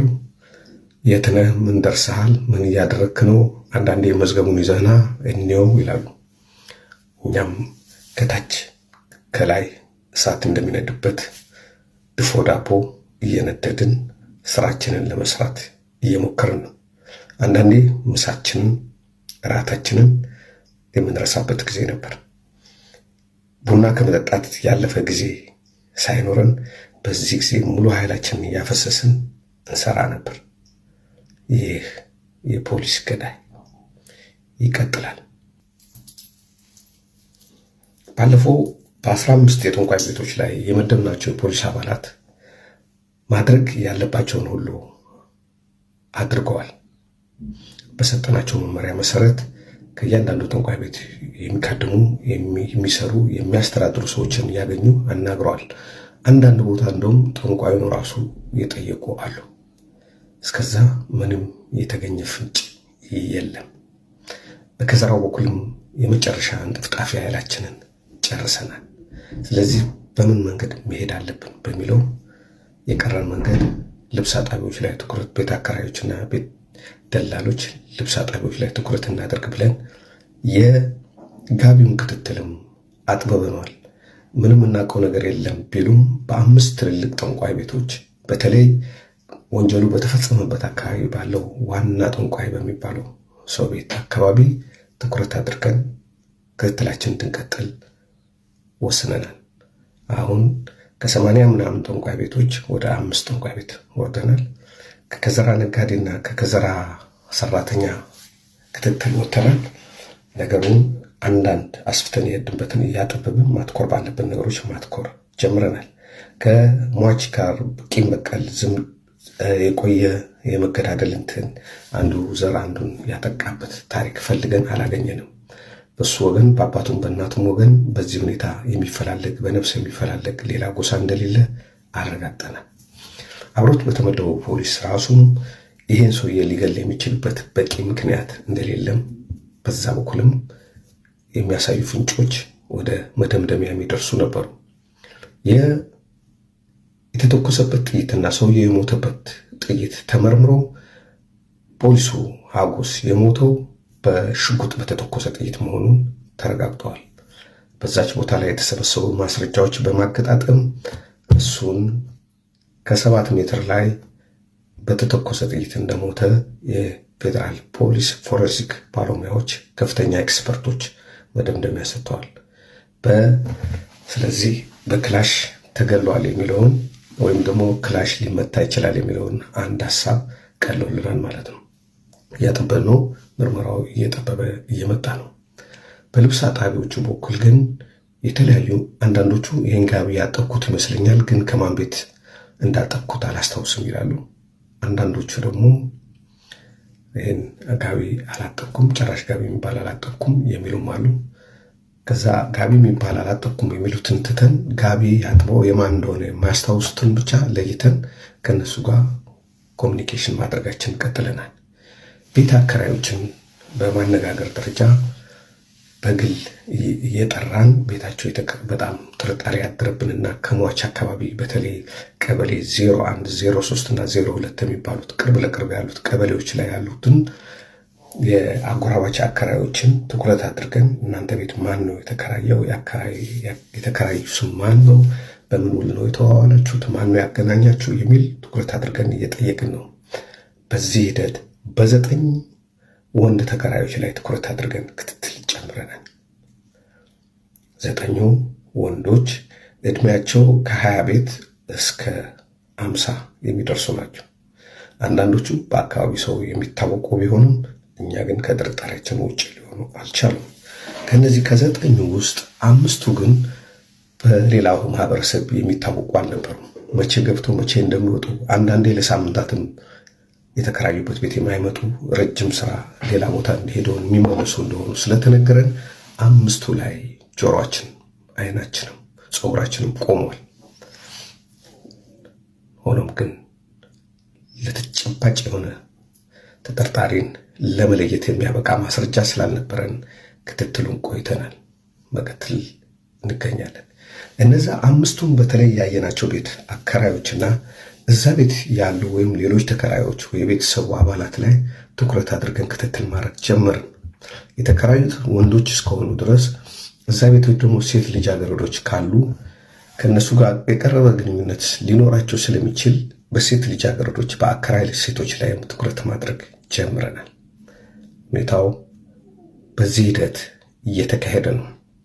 ህዝቡ አሽሙሩን አልተውም። በዛን ጊዜ የነበርን ፖሊሶች በወር አንድ ጊዜ ህዝብ ሰብስበው ፖሊስን የማስገምገም ስራ ነበረ። ስለዚህ በወር ከበዛ ደግሞ በ3 ወር የአካባቢው ህዝብ ይጠራና ዛሬ ፖሊስ ይገመገማል ተብሎ በወረዳ አዳራሽ ውስጥ ተጠርቶ ህዝቡ ፖሊስ ይሄን አረገኝ፣ ይሄ ስህተት አለበት፣ ይሄን ያስተካክል የሚል ግምገማ ይደረግ ነበር። አንድ ቀን እንደዚህ አይነት ግምገማ ስንመራ ሰዎች እጃቸውን እያወጡ የሚያወሩት ፖሊስ አቃቂ ፖሊስ የለም። ምክንያቱም አቃቂ ፖሊስ አይደለም እኛን ሊጠብቅ ራሱን መጠበቅ የሚችል አይደለም። ሟች አጎስ ያሳደግነው ልጅ ነው፣ ልጃችን ነው፣ ከኛ ከአብራካችን የወጣ ልጅ ነው። እሱ የሱን ደም እንኳን ያላጠራችሁ እኛ ከሌላ ነገር ትጠብቁናላችሁ ብለን አናምን። የኛ ፖሊሶች የምትችሉት አንድ ነገር ነው። ከድሮ ከንጉሱ ጊዜ ጀምሮ በአቃቂ ከተማ ፖሊስ የሚያደርገው አንድ ነገር ልንገራቸዋል። አንድ ሰው እሻል ወይ የሆነ ሰው ሲሮጥ ካየ ወይ በሆነ ሰው ጋር የሆነ ነገር ሲጋጭ በድሮ ጊዜ የሚነገረው ፖሊስ አንድ ወደ ሰማይ ይተኩሳል፣ አንድ ወደ እግር ይተኩሳል ምናምን ይባል ነበረ። ወይም ደግሞ 2 ጥይት ወደ ሰማይ ተኩሶ በ3ኛ ነው እግር የሚመታው የሚል አባባል ነበር አሉ ሰውየው። የአቃቂ ፖሊስ ግን በመጀመሪያ ጥይት ይመታህና 2ቱን ጥይቶች ነው ወደ ሰማይ የሚተኩሰው። የሚያስቅ ነገር ነው ሲባል እንሰማለን። በእርግጥ አንድ ወደ ሰማይ አንድ ወደ እግር ምናምን የሚባለው እውነት አይደለም ፖሊስ ሳይንስ። ግን ሰውየው በቃ ምን ያህል እንትን እንዳሉ በፖሊስ ላይ ያላቸው ስሜት ምን ያህል እንደሆነ የሚያሳያል። መጀመሪያ ከመታ በኋላ ነው ወደ ሰማይ የሚተኩሰው። ከዛ የትኛው ጥይት ቀድሞ እንደተኮሰ የትኛው ጥይት በኋላ እንደተኮሰ የሚያጣራ የለም እያሉ ተናገሩ። እና እሱን አርመን እንደዚህ የሚደረግ ነገር የለም፣ ወደ ሰማይ ወደ ጎን የሚባል ነገር የለም ብለን አስረድተናቸው እሱን አልፈና። ህዝቡ ግን በአሽሙር ፖሊስን እያበሳጨው ነው። ለዚህ ይሄ ነገር ለፖሊስም ሰላም ሲባል አመኔታውን ለማግኘት የግድ መገኘት ያለበት ወንጀል ነው። አንድ ተከራይ በአንድ ቤት ውስጥ የተከራየው ቤት ውስጥ ሳይገባ ብዙ ጊዜ ሆኖት በሱ ላይ ክትትል እያደረግን እንደሆነ ነግራችሁ ነበር። በዛች የሰውየው ተከራየበት ግቢ ውስጥ ለ24 ሰዓት ፖሊሶች እያፈራረቅን በየ8 ሰዓቱ እያፈራረቅን በሲቪል በአካባቢ ሆኖ እንዲከታተሉ ማን እንዲገባ ማን እንደሚወጣ እንዲያዩና በየጊዜው ሪፖርት እንዲያደርጉ መመሪያ ሰጥተን መድበናቸዋል። በአንዱ በስራ ቀን እንደተለመደው አባትም እናትም ያለችውም ሴት ልጃቸውም ከቤት ከወጡ በኋላ አንድ ማንነቱ ያልታወቀ የተከናነበች ወጣት ሴት ወደዛ ግቢ ስትገባ ታየች። ፊቷ በነጠላ ስለሸፈነችና ረጅም እዚህ ግባ የማይባል አይን የማይስብ አለባበስ ስለለበሰች ማንነቷን ማወቅ ባይቻልም ወደ ግቢ ስትገባ ያያት ፖሊስ ጠጋ ብሎ የምታደርገውን ለማየት ሞከረ። በቁልፍ የዛን ሰው ቤት ከፍታ ገባች። እዛ ገብታም ለግማሽ ሰዓት ያህል ከቆየች በኋላ የሆነ ነገር ይዛ የተጠቀለለ ነገር ይዛ ወጥታ እየሄደች ነው። ያለውን ነገር በስልክ ሪፖርት እያደረገ ነበረ ፖሊሱ። ገብታለች፣ እንደዚህ ሆነች፣ ስትወጣ ለያዛት ወይ የሆነ ነገር ይዛለች የሚል በተደጋጋሚ ለኔ እየደወለልኝ ነበረ። እኔ ግን ነግሮ የነበረው ተከተላት ዝም ብለህ እያልኩት ነበር። የሱ ግምቱን ሲናገር ምናልባት ፖሊሱ የተገደለበት ሽጉጥ ሊሆን ይችላል ቢዛትስ አለኝ። ሽጉጥ መሆኑን በምን አወቅ ስለው የተጠቀለለ ነገር ነው የያዘችው፣ ሌላ ነገር ቢሆንስ፣ ገንዘብ ቢሆንስ፣ ልብስ ቢሆንስ፣ ሌላ ነገር ቢሆንስ፣ ስለዚህ ምርመራችንን ያበላሽብናል፣ ዝም ብለህ ተከተላት አልኩት። ከዛ ሄዳ በ25 ቁጥር አውቶቡስ ፊርማታ ላይ ቆመች። አውቶቡስ ስትገባ ገባ፣ አጠገቧ ሆነ። ከዛ ጠጋ ብላ ሳሪስ አዲሱ ገበያ አካባቢ ሲሆን ወረደች። እሱም ወረደ። ከኋላ እየተከተላት ተሰወረችበት። ድንገት ግርግር ያለበት ገበያ መሀል ገባችና ተሰወረችበት። እሷ እንደሚከተላት ያወቀች አይመስለውም፣ ግን ተሰወረችብኝ አለ። በቃ ምንም ማድረግ አይቻልም። እንደገና ያው ሌላ ክትትል መደረግ እንዳለበትና እዛ የሆነ ሰው እየመጣ እንደሆነ ለማወቅ አንድ ፍንጭ ሆነን በአቃቂና አካባቢው በጣም በብዛት ስፋት በየ3 ወሩ ጥናት አድርገን የምንሰራው ህገወጥ መሳሪያን መያዝ ነው። ይሄም አንዳንዴ በድንገተኛ ፍተሻ እንይዛለን። አብዛኛውን ጊዜ ግን በ3 ወር አንዴ የፍርድ ቤት ትዕዛዝ እያወጣን በተጠኑ ሰዎች ውስጥ ቤታቸውን በመበርበር ህገወጥ መሳሪያዎችን እንይዝ ነበር። ምክንያቱም ለአዲስ አበባ በከፍተኛ ሁኔታ የሚሸጡ መሳሪያዎች የሚገኘው ከአቃቂ አካባቢ ስለሆነ ከእንደገናም ደግሞ አዲስ አበባ ውስጥ ከሚፈጸሙ የነፍስ ግድያ ወንጀሎች 85 በመቶ አቃቂ የሚፈጸም ስለሆነ እነዛን ግድያዎች ለማስቆም ህገወጥ ጦር መሳሪያ ላይ ትኩረት አድርገን እንሰራለን። ከገጠር አካባቢ እህል ለመሸጥ ለተለያየ ነገር የሚመጡ ሰዎች ከተማ ከመግባታቸው በፊት ብትራቸውን እንዲያስቀምጡ እናደርጋለን። ምክንያቱም በብትር ሰው በመምታት ብዙ ጊዜ የመግደል ሁኔታ አለ። እርስ በርስ ጓደኛሞች እንመካከት በሚል ሁሉ ነፍስ ይጠፋፋሉ። አንዳንዴ በትንሽ ነገር የተጣሉ ወደ አባውን ብቅል ያወጣዋል እንደሚባል ከተማ ውስጥ መጠጥ ሲጠጡ ሲገናኙ ይገዳደላሉ። ወይ ሳሬን አስበላህብኝ በከብት ይሆናል፣ ወይ ድንበር ትንሽ ገፍተ የኔን መሬት አረስክ ሊሆን ይችላል። ወንድሙ ቢሆን ያጎቱ ልጅ ቢሆን እንደዚህ አይነት ነገር የማምረር ባህሪ እዛ አካባቢ ስለሚታይ ሰዎች ብትራቸውን እንዲያስቀምጡና ወደ ገጠር ሲሄዱ ደግሞ ብትር ስለሚያስፈልጋቸው የሆነ ቤት ካስቀመጡበት ቤት ይዘው እንዲሄዱ እንደዚህ አይነት የወንጀል መከላከል ሲስተም አውጥተን በተለይ በገበያ ቀን ዱላ ይዞ ከተማ እንዳይገቡ እናደርግ ነበር። ወንጀልን ለመከላከል የሚደረግ ነው። ያ በዛ ልክ ደግሞ መሳሪያ እናጠና ነበር። እንደዚህ የመሳሪያ የጥናት ቡድኑ ለጊዜው 10 የሚሆኑ መሳሪያ ነጋዴዎችን አጥንቷል።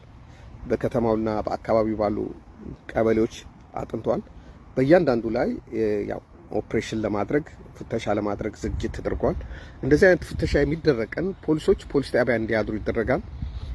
ሲቪል የለበሱ ፖሊሶችና የወንጀል መከላከል አባሎች በመቀናጀት ከመርማሪዎች ጋር ነው የሚሰሩት።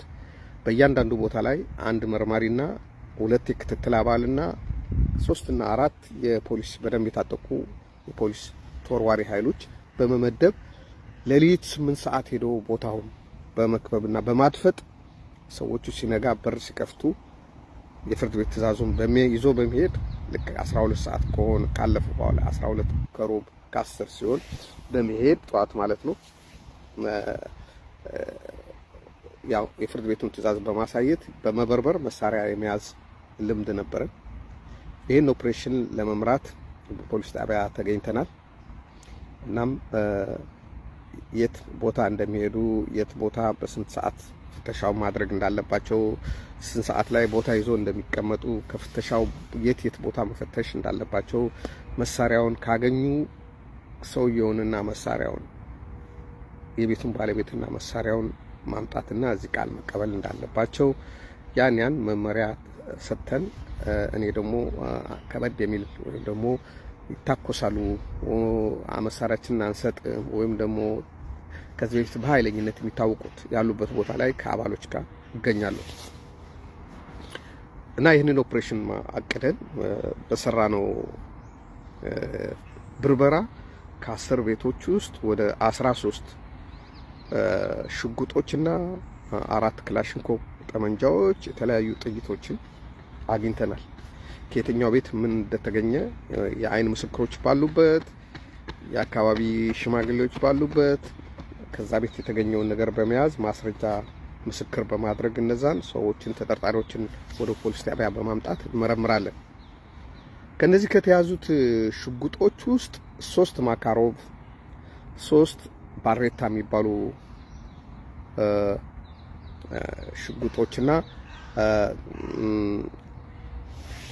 ወደ 4 የሚሆኑ ደግሞ ረጅምና አጭር ኮልት የሚባሉ የአሜሪካን ኮልት ተብሎ የሚባለው ሽጉጥ ይሄ እንደዚህ ሲተኮስ የሚሽከረከረው ማለት ነው። የሚሽከረከረው አይነት ሽጉጦች ነው የተያዙት፣ ክላሽንኮቮች ነው የተያዙት። እነዚህ መሳሪያዎች ስንይዝ በበለጠ ትኩረት አድርገን ምርመራ ልናሰፋበት የፈለግነው ግን በ3 ማካሮቭ ሽጉጦች ላይ ነበረ።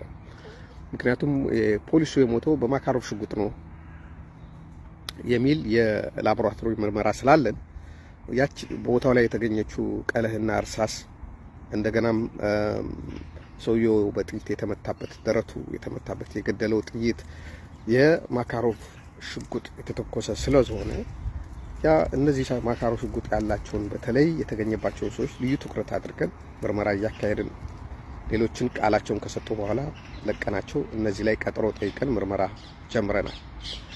በዛው ጎን ለጎን እነዚህ 3 ማካሮቭ ሽጉጦች ምናልባት በቀደም ከተተኮሰበት መሳሪያ ጋር ግንኙነት ካላቸው በሚል ወደ ላቦራቶሪ ምርመራ ፎረንሲክ ወደ ፌዴራል ፖሊስ ልከናቸዋል። ተመርምሮ ባለፈው ከተገኘው የቀለህና እነዚህ ሽጉጦች ምን ግንኙነት አላቸው የሚል ምርመራ እንዲደረግ ልከናቸዋል። የእነዛን ውጤት እንጠባበቃለን። መሳሪያ ነጋዴዎቹ 3 ማካሮቭ የተገኘባቸው የተለያዩ 3 ቤቶች በባለቤቶቹ በቁጥጥር ስር ሆነው እየተመረመሩ ነው። በአከራዮቹ ቤት ውስጥ የሚጠባበቀው የፖሊስ ኃይል ሌላ ሴትዮዋ በድጋሚ ሳትመጣ ረጅም ጊዜ ሆናት። ለሳምንታት ድጋሚ አልመጣችም። ባለፈው የመጣችው በማክሰኞ ዕለት ስለሆነ ደግማ ማክሰኞ ትመጣለች በሚል ማክሰኞ ቀን ከወትሮ በተለየ 3 የተለያዩ ፖሊሶች መድበናል። አንዱን ከባስ ፌርማታ ጀምሮ እንዲከታተላት፣ አንዱ ደግሞ ባለፈው የወረደችበት ሳሪስ አዲሱ ገበያ አካባቢ እዛ ሆኖ እንዲጠብቅና ይሄኛው በባስ ተከትሎ የመጣው ፖሊስ ለሱ አሳይቶት እሱ ደግሞ በተራው እንዲከታተል። ምክንያቱም በሶስቱም ቦታ አንድ ተመሳሳይ ሰው ስታይ ይከታተሉኛል ብላ እንዳታስብ የምትገባበትን ለማወቅ ለመከተል እቅድ ተይዟል። በዚህ ሂደት ምርመራው እየተካሄደ ነው። ክትትሉም እንደቀጠለ ነው። ማክሰኞ ዕለት እንደተባለው በዛው ሰዓት የዛ ቤተሰቦች ሲወጡ በምን እንደምታውቅ አይታወቅም። መልሳ እዛው ቤት በዛው ሰዓት ተከናንባ ገብታ እንደ ባለፈው ሰዓት ቆይ በ10 ደቂቃ ውስጥ ወጣ ሄዳለች። እስከ ባስ ስቴሽኑ እስከ ባስ 25 ቁጥር አውቶቡስ መያዣ ድረስ ያ ፖሊስ ተከተላት። በዛኛው 25 ቁጥር አውቶቡስ ጋር ያለው ፖሊስ አሳየው። እሱ ደግሞ በባስ ውስጥ ተከትሏት ጉዞ ወደ አዲስ አበባ ጀምሯል። ባለፈው ከምትወርድበት አንድ አልፋ ስለወረደች ሁለቱ እዛ ይጠብቃት ከነበረው ፖሊስ ሊገናኙ አልቻሉም። አንድ ፌርማታ አልፋ ነው የወረደችው። ስለዚህ ይሄኛው ያኛውን ልጅ ሊያሳየው ስላልቻለ ዝም ብሎ በራሱ ተከተላት። ከዛኛው ፖሊስ አመልጣለች ስለተባለ በቅርብ ርቀት እየተከተለ አንድ ግቢ ውስጥ ስትገባ አያት። ግቢው በር ላይ የተጻፈውን የቤት ቁጥርና የወረዳ ስም መዝግቦ አካባቢውን በደንብ ቃኝቶ እዛ ሆኖ በሱቅ ስልክ ደወለ። እንደዚህ አይነት ቦታ ገብታለች ብሎ ሲል ኦኬ ሌላ ሰው እስክንልክልህ ከቦታው እንዳትነቃነቅ ስትወጣ ጠብቅ ብለህ ነው። በዚህ ሁኔታ ክትትሉና ምርመራው እያካሄድን እንገኛለን። ባለፈው በህገወጥ መሳሪያ ነጋዴዎች ቤት ያገኘናቸው መሳሪያዎች በተለይ 3ቱን ማካሮቭ ሽጉጦች ለፎረንሲክ ምርመራ መላካችንን ነግራችሁ ነበር። በሽጉጦቹ ላይ በተደረገው የቴክኒክ ምርመራ በዛ ባለሙያ ያን የሚመረምር የራሱ የሆነ በጣም እስከ ውጭ ሀገር የተማሩ ኤክስፐርቶች ናቸው ያሉት። በዛ በተደረገው ምርመራ በእነዚህ በ3 ሽጉጦች ሟች ፖሊስ የተገደለ አለመሆኑን አረጋግጠዋል። ስለዚህ በእነዛ ሽጉጦች አልተገደለም ብለን ጥርጣሬያችን በፊት ወደ ነበረበት ማዘንበል ችለናል። በዛ ጉዳይ የተጠረጠሩ ሰዎችም በዋስ ተለቀዋል። ከዛች ከተከራየበት ቤት ተነስቶ ወደ ሳሪስ የሚደረገው ክትትል እንደቀጠለ ነው። እዛ ሳሪስ ያቺ ሴት የገባችበት ቤት ውስጥ ስትወጣ ድጋሚ ለማየት የተደረገው ጥረት አልተሳካም። ወይ ፖሊሶች ተዘናግተው ባለማየት ይሁን ወይስ በደም ስለተከናነበች ፊቷን ስላላወቋት ይሁን እዛ የሚደረገው ክትትል የሚገቡ የሚወጡ ሰዎች አሉ። የትኛዋ ሴት ነች የሚለው ግን ለማወቅ በጣም ተቸግሯል። ስለዚህ ከዛን ጊዜ በኋላ ደግሞ ተመልሳ ወደ አቃቂ አልሄደችም እና በዚህ ሂደት ክትትል እየተደረገ ነው ያለው። የጠንቋይ ቤቶቹ ክትትል ጋቢውን ከዘራውን ያው እንዳጠናቀቅን ነግሬያቸዋለሁ። በዛ መንገድ የሄድንባቸው ነገሮች ውጤት አላመጡም። ስለዚህ ተጠርጣሪ ትኩረት አድርገን እየሄድን ያለነው በዛ ቤት ተከራይ ላይ ነው። የዛ ቤት የሆነ ወጣት ሴት አለች። በሷ ላይ የምናደርገውም ክትትል ብዙ ውጤት አላመጣም። ወደ በጉልበት ስራ በፋብሪካ ውስጥ ነው የምትሰራው። በኋላ እንደደረስንበት ወጣ ስትሄድ ወደ ስራ ከመሄድ ከመመለስ ውጪ ከማንም ሰው ጋር ግንኙነት ስታደርግ አላየናትም። ስለዚህ እሷን ከጥርጣሬ አውጥተናል። ነገር ግን አሁን ያ ቤተሰብ በዚህ ነገር ጉዳዩ ላይ ከሌለበት ያለን አማራጭ ጋቢውን በማሳየት ይህን ጋቢ ታውቃላችሁ ወይ ብለን መጠየቅ አለብን ብለን ስለደመደምን እናትየውን ጠርተን ስለ ጋቢው ጠየቅናቸው። ጋቢያውን አያውቁም። ከዛ ልጅቷን አምጥተን ስንጠይቃት አውቀዋለሁ ጋቢውን ባትልም ከሰውነቷ መደናገጥ ስላየን በእሷ ላይ ትኩረት አድርገን እየሄድን ነው። ይህን ጋቢ ከዚህ በፊት አይተሽዋል? እርግጠኛ ሆና አዋይቸዋለሁ ለማለትም እርግጠኛ ሆናም አላየሁትም ለማለት ተቸግራለች።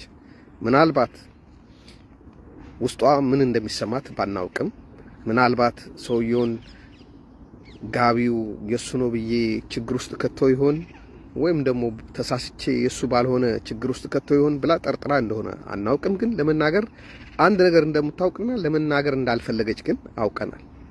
ስለዚህ ባለመሰላቸት በየቀኑ ጠርቶን እንድናናግራት ወሰን። ስራ በሌላት ጊዜ ከስራ ውጭ ስትሆን ሁል ጊዜ እየመጣች በዚህ ጉዳይ ላይ አንዳንድ ነገሮች እንድትነግረን ግፊት እያደረግንባት ነው።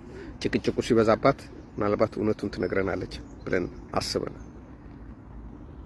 ያስገነዘብናት ጋቢውን እያወቅሽው አላውቅም ብቲ አንቺ እንደምታውቂው የሆነ መረጃ ካገኘን እንከስሻለን። ምክንያቱም ማስረጃን በመደበቅና የምታውቂውን ነገር በመደበቅሽ ትከሰሻለች ብለን ስላልናት ፍርሃት ያደረባት ይመስለናል።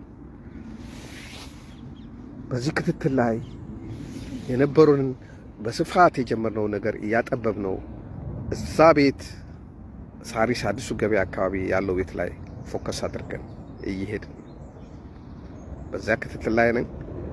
አሁንም ቢሆን ግን ይሄኛው ቤት የቤት ክራይ አልተከፈለም። ግን ባይከፈልም ለረጅም ዓመት እዛ የቆየ በመሆኑ የራሱ እቃዎች የተወሰኑ እቃዎች ቤት ውስጥ ስላሉት ሰዎቹ ያው የድሮ የኛ ሀገር ሰው ይሉኝታም ስለሚይዘው ይሄ ሰውዬ ረጅም ዓመት የኖረ ነው፣ እዚህ ገባው እዚህ ወጣው ሳይል እቃውን አውጥተን ሌላ ሰው አናከራየውም ብሎ ምንም ክፍያ ሳይቀበሉ ቤቱን እንደተዘጋ ትተውታል። ናም አንድ ቀን ይመጣ ይሆን በሚል እዛ አካባቢውን ትኩረት ማድረጋችን እንደቀጠልን ነው። በሳሪስ አካባቢ የገቡት የሚከታተሉ ፖሊሶች እዛ ቤት ውስጥ 3 ወጣት ሴቶች ሲወጡና ሲገቡ ያሉ የመንግስት ሰራተኛ የሚመስሉ፣ አንደኛዋ ደግሞ ነጋዴ የሆነች ነበረች። እሷ ላይ ክትትል ሲያደርጉ ወደ አቃቂ አካባቢ የራሷ ቢዝነስ እንዳላት ለመገንዘብ ችለዋል። ሙሉ ትኩረታቸው እሷ ላይ አድርገው እየሄዱበት ነው። ይህ ሂደት እንደቀጠለ ከዕለታት በአንዱ ቀን በምሽት 2 ሰዓት ላይ የማን ኮቴ ሳያሰማ አንድ ሰው ወደዛ ግቢ እንደገባ የአካባቢ ሰዎች ስልክ ደወሉ። ለፖሊስ ስልክ ስለደወሉ ፖሊሶች በፍጥነት ወደዛ ቤት አመሩ። የክትትል ፖሊሶች የደንብ ልብስ ከለበሱ ፖሊሶች ጋር በመሆን ወደዛ ቤት አምርተዋል። የገባው ሰው ውስጥ መብራት ሳያበራ ቁልፉን ከፍቶ ገብቶ ውስጥ ተኝቷል። የሰው እስኪወጣ ቤቱና አካባቢው ተከቧል። ምሽቱን ሙሉ ፖሊሶች በዛ ቤት ዙሪያ እያንሻበቡ እየጠበቁ ነው። እዚህ ቤት ውስጥ የገባው ማን ነው? የምንፈልገው ገዳይ ነው ወይስ ተራ የራሱን ኑሮ የሚኖር ሰው? የጠፋው በራሱ ምክንያት ነው ወይስ ወንጀሉም በመፈጸሙ? በሌላ መልክ እዛ በፊት ሳሪስ አካባቢ ፖሊሶች የሚከታተሉት ቤት ውስጥ የነበሩ ሴቶች ተከራዮች ስለነበሩ ቀስ በቀስ ከዛ ቤት እንደወጡ ደግሞ መረጃ ደረሰን። ስለዚህ እነዛ ሴቶች ከዚህ ጉዳይ ግንኙነት አላቸው? ምንድነው እየሆነ ያለው? ምርመራው በጣም ተስፋ አስቆራጭ እየሆነብን መጥቷል። ሙሉ ሌሊት ፖሊሶች አድፍጠው አደሩ። ከዛም እኔ በቦታው አልነበርኩም፣ ግን ሌሎች ፖሊሶች መመሪያ ለበላይ አካል ጠይቀው ይህ ሰው ውስጥ እንጠብቀው የነበረ ሰውዬ ውስጥ አለ። ስለዚህ እንያዘው አንያዘው ብለው ጠየቁ። እስከ በላይ ድረስ ተነጋግረውበት የዛን ጊዜ የአዲስ አበባ ወንጀል ምርመራ ኃላፊ የነበረው ተማም ኑር አሁን አሜሪካን ሀገር የአሜሪካን ኤምባሲ ኃላፊ ሆነው እሱ ነበረ። እሱን መመሪያ በመጠየቅ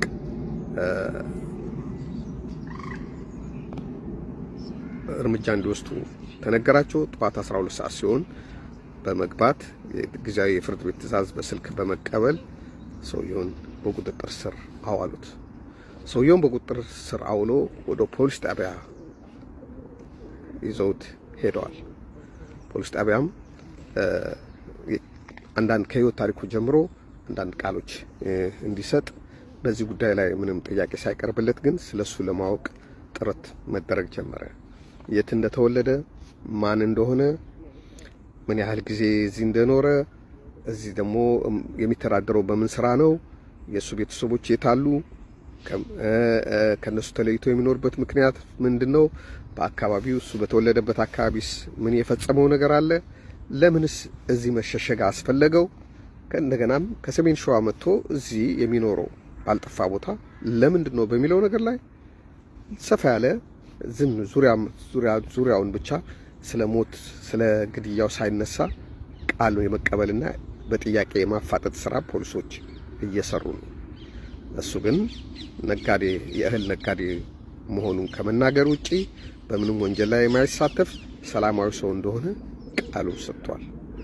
ምርመራው እንደቀጠለ ነው። በሚቀጥለው ክፍል ያለውን እንከታተላለን። ሰላም ይብዛላችሁ። ተጠርጣሪው ሰው በቅድሚያ ስሙ ጌታቸው እንደሚባል ነግራቸዋለሁ። ቀደም ሲል ፖሊስ እንደነበረ ነግራቸዋለሁ። ይህ ሰው የተጠየቀበት 14 ቀን ቀጥሮ ስላበቃ ሌላ ተጨማሪ 14 ቀን ቀጥሮ ለመጠየቅ እንዲያመች ዳኞቹ በፊት ያቀረብነው ከፊል ጥርጣሬ በዛ ጉዳይ ላይ ቃል ያልተቀበልነው ስለሆነ የነፍስ ግድያውን ጉዳይ አንስተን ቃሉን ለመቀበል ወሰንን።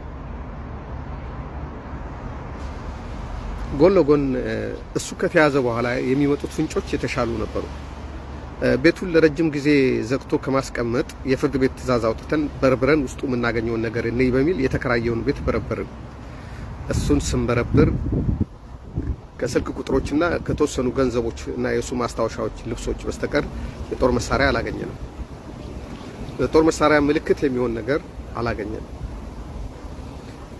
ስለዚህ የስልክ ቁጥሮችን ከዛ ያገኘናቸው ስልክ ቁጥሮችን በመደወል ስለ ሰዎቹ ለማወቅ ጥረት አደረግን፣ ፖሊስ መሆናችን ሳንናገር። ስለዚህ በስልክ ያገኘናቸው ሰዎች እየቀጠርን በተለያየ ቦታ ፖሊስ ጣቢያ ካመጣናቸው በኋላ ከዘራውንና ጋቢውን በማሳየት ይሄ ማን ነው ብለን ስንጠይቅ 3 የአይን ምስክር፣ 1 ከዘራውን የሚያውቅ 2 ጋቢውን የሚያውቅ አግኝተን ምስክርነት ተቀብለናል። የሱ ነው ብለዋል። የሱ መያዝ ግን አያውቁም ነበር። እነዚህ ሰዎች ከሱ ጋር በገበያ የሚገናኙ እህል የሚያቀብላቸው አንዳንድ ነገር የሚሸጥላቸው የሚገዙት ናቸው። እነዚህ ሰዎች የሱ በትር መሆኑን የሱ ጋቢ መሆኑን አውቆ መስክረውልናል። ያን ምስክር ይዘን ፍርድ ቤት ሄደን ተጨማሪ 14 ቀን ቀጠሮ ጠየቅን። እሱ ግን በነፍስ ግድያ መጠርጠሩ ሲገለጽ ምንም የፈጸምኩት ወንጀል የለም ብሎ ቃል ሰጠ። ይህ ሂደት ጋቢውና ከዘራው የሱ ነው ማለት ነፍሰ ገዳይ ለመሆኑ ማረጋገጫ ሊሆን አይችልም። ለምርመራው ፍንጭ ይሆናል እንጂ ሌሎች ማስረጃዎችን ለማግኘት ፍንጭ ይሆናል እንጂ እንደ ዋና ማስረጃ አቅርበ ሰውየውን በፍርድ ቤት ነፍስ ገሏል ብሎ ለማስቀጣት በቂ አይደለም። ነገ በጠበቃው አማካይነት ከቤቴ ነው የተሰረቀው የሆነ ሰው ወስዶ ጣለው ቢል ውድቅ የሚሆን ይሆናል ማለት ነው።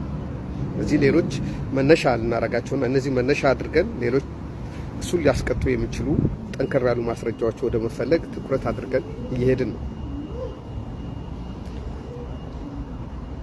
ጥሩ የሆነው ነገር በስፋት የጀመርነው ምርመራ እየጠበበ እሱ ላይ አርፏል። እሱ ልምድ ያለው ከመሆኑ አንጻር ፖሊስም ከመሆኑ አንጻር በምርመራ ወቅት በምናደርገው ቃል የመቀበል ስርዓት በፍጹም ወንጀሉን ፈጽሜ ያለው ለማለት አልቻለም። በዛ ቀን የት ነበርክ ሲባል እሱ አገሩ እንደነበርኩ ነው የሚያወራው፣ እንደነበረ ነው የሚያወራው። ጭራቃቂ የሚባል ከተማ አልገባሁም ነው። ስለዚህ በዛ መንገድ መሄዱ ሰው ሊያዘጋጅና የራሱ መከላከያ አዘጋጅቶ እኛ ቤት ነው ያደረው ሊሉን ስለሚችሉ እሱን ትተን ከሱ ጋር መሳሪያውን የት ሊያረግ ይችላል፣ የት ሊደብቅ ይችላል፣ ከዛ ከሮጥ በኋላ ወዴት ሄደ በሚለው ላይ ጥናት ማድረግ ጀመረ እና ከደወላቸው ስልኮቹ ውስጥ ከመዘገባቸው ስልኮቹ ውስጥ አንዳንዶቹ ስልክ አላነሱም ነበር። ይሄን ሚስጥር የሚያውቁ ናቸው ብለን ስላሰብን ወደ ቴሌ መስሪያ ቤት በመሄድ የነዛ ሰዎች ስልክ የት እንዳለ አድራሻቸው የት እንዳለ ማጥናት ጀመረ እና በተለይ በዛ አካባቢ ከዛ ሟች ከሞተበት አካባቢ ያሉት መንደሮቹና ከዛ አልፎ ያሉ የገጠር ገበሬ ማህበሮች ውስጥ ያለ ቦታ ከሆነ እነዛን ሰዎች በፍርድ ቤት መበርበሪያ በተለያየ ምክንያት ሄደን መሳሪያውን ካላገኘንና ያ ሽጉጥ ተገኝቶ ደግሞ የተተኮሰው በዚህ ሽጉጥ ነው፣ ሟች የተገደለው በዚህ ነው የሚል የባለሙያ ማረጋገጫ ካልቀረበ ይህን ሰውዬ በነፍስ ግድያ ማስጠየቅ በጣም ከባድ ነው። የክትትል ክፍሉ በዛ ጉዳይ ላይ እንዲሄድ አደረግን። ከዛ በኋላ የ14 ቀን ጊዜ ቀጠሮ ከጠየቅን በኋላ መደዳ ያሉት ቀናቶች እኔ ስራ ቦታ እያደርኩ ፍራሽ ከግምጃ ቤት አስወጥቼ ቢሮ ውስጥ እየተኛው ቀንና ማታ እኔና እሱ በምርመራ ሂደት ላይ መነጋገር ጀምረናል። ሌሎች ጓደኞቼም ያግዙኝ ነበረ፣ አንዳንድ አለቆችም ያግዙኝ ነበረ። በብዛት ግን እኔና እሱ ነበር ነው የተፋጠጥነው። ፖላይት በሆነ መንገድ ስለሆነ ያስኩት አንዳንድ ወንጀለኞች እንደ ማንኛውም ሰው እልከኛ ናቸው። በኃይል ከሆነ ምንም ነገር አታመጣም የሚሉ ናቸው። ግን አለዝ በለስለስ ብለ ክብራቸውን ሳትነካ በጥንቃቄ ካናገርካቸው የሚናገሩ አሉ። ግን አንተ ዝም ብለ ያመላጭከው እየሰደብከው ወይ ደግሞ በጥፊ ልምታ ብለ ክብሩን እየነካ ስትጠይቀው በሳል የሆነ ወንጀለኛ አይነግርህም። የፈለከውን አምጣ ነው የሚል የፈለከውን አምጣ ነው። ስለዚህ ባለፈው ሻይ ሰጠው እምቢ ብሏል።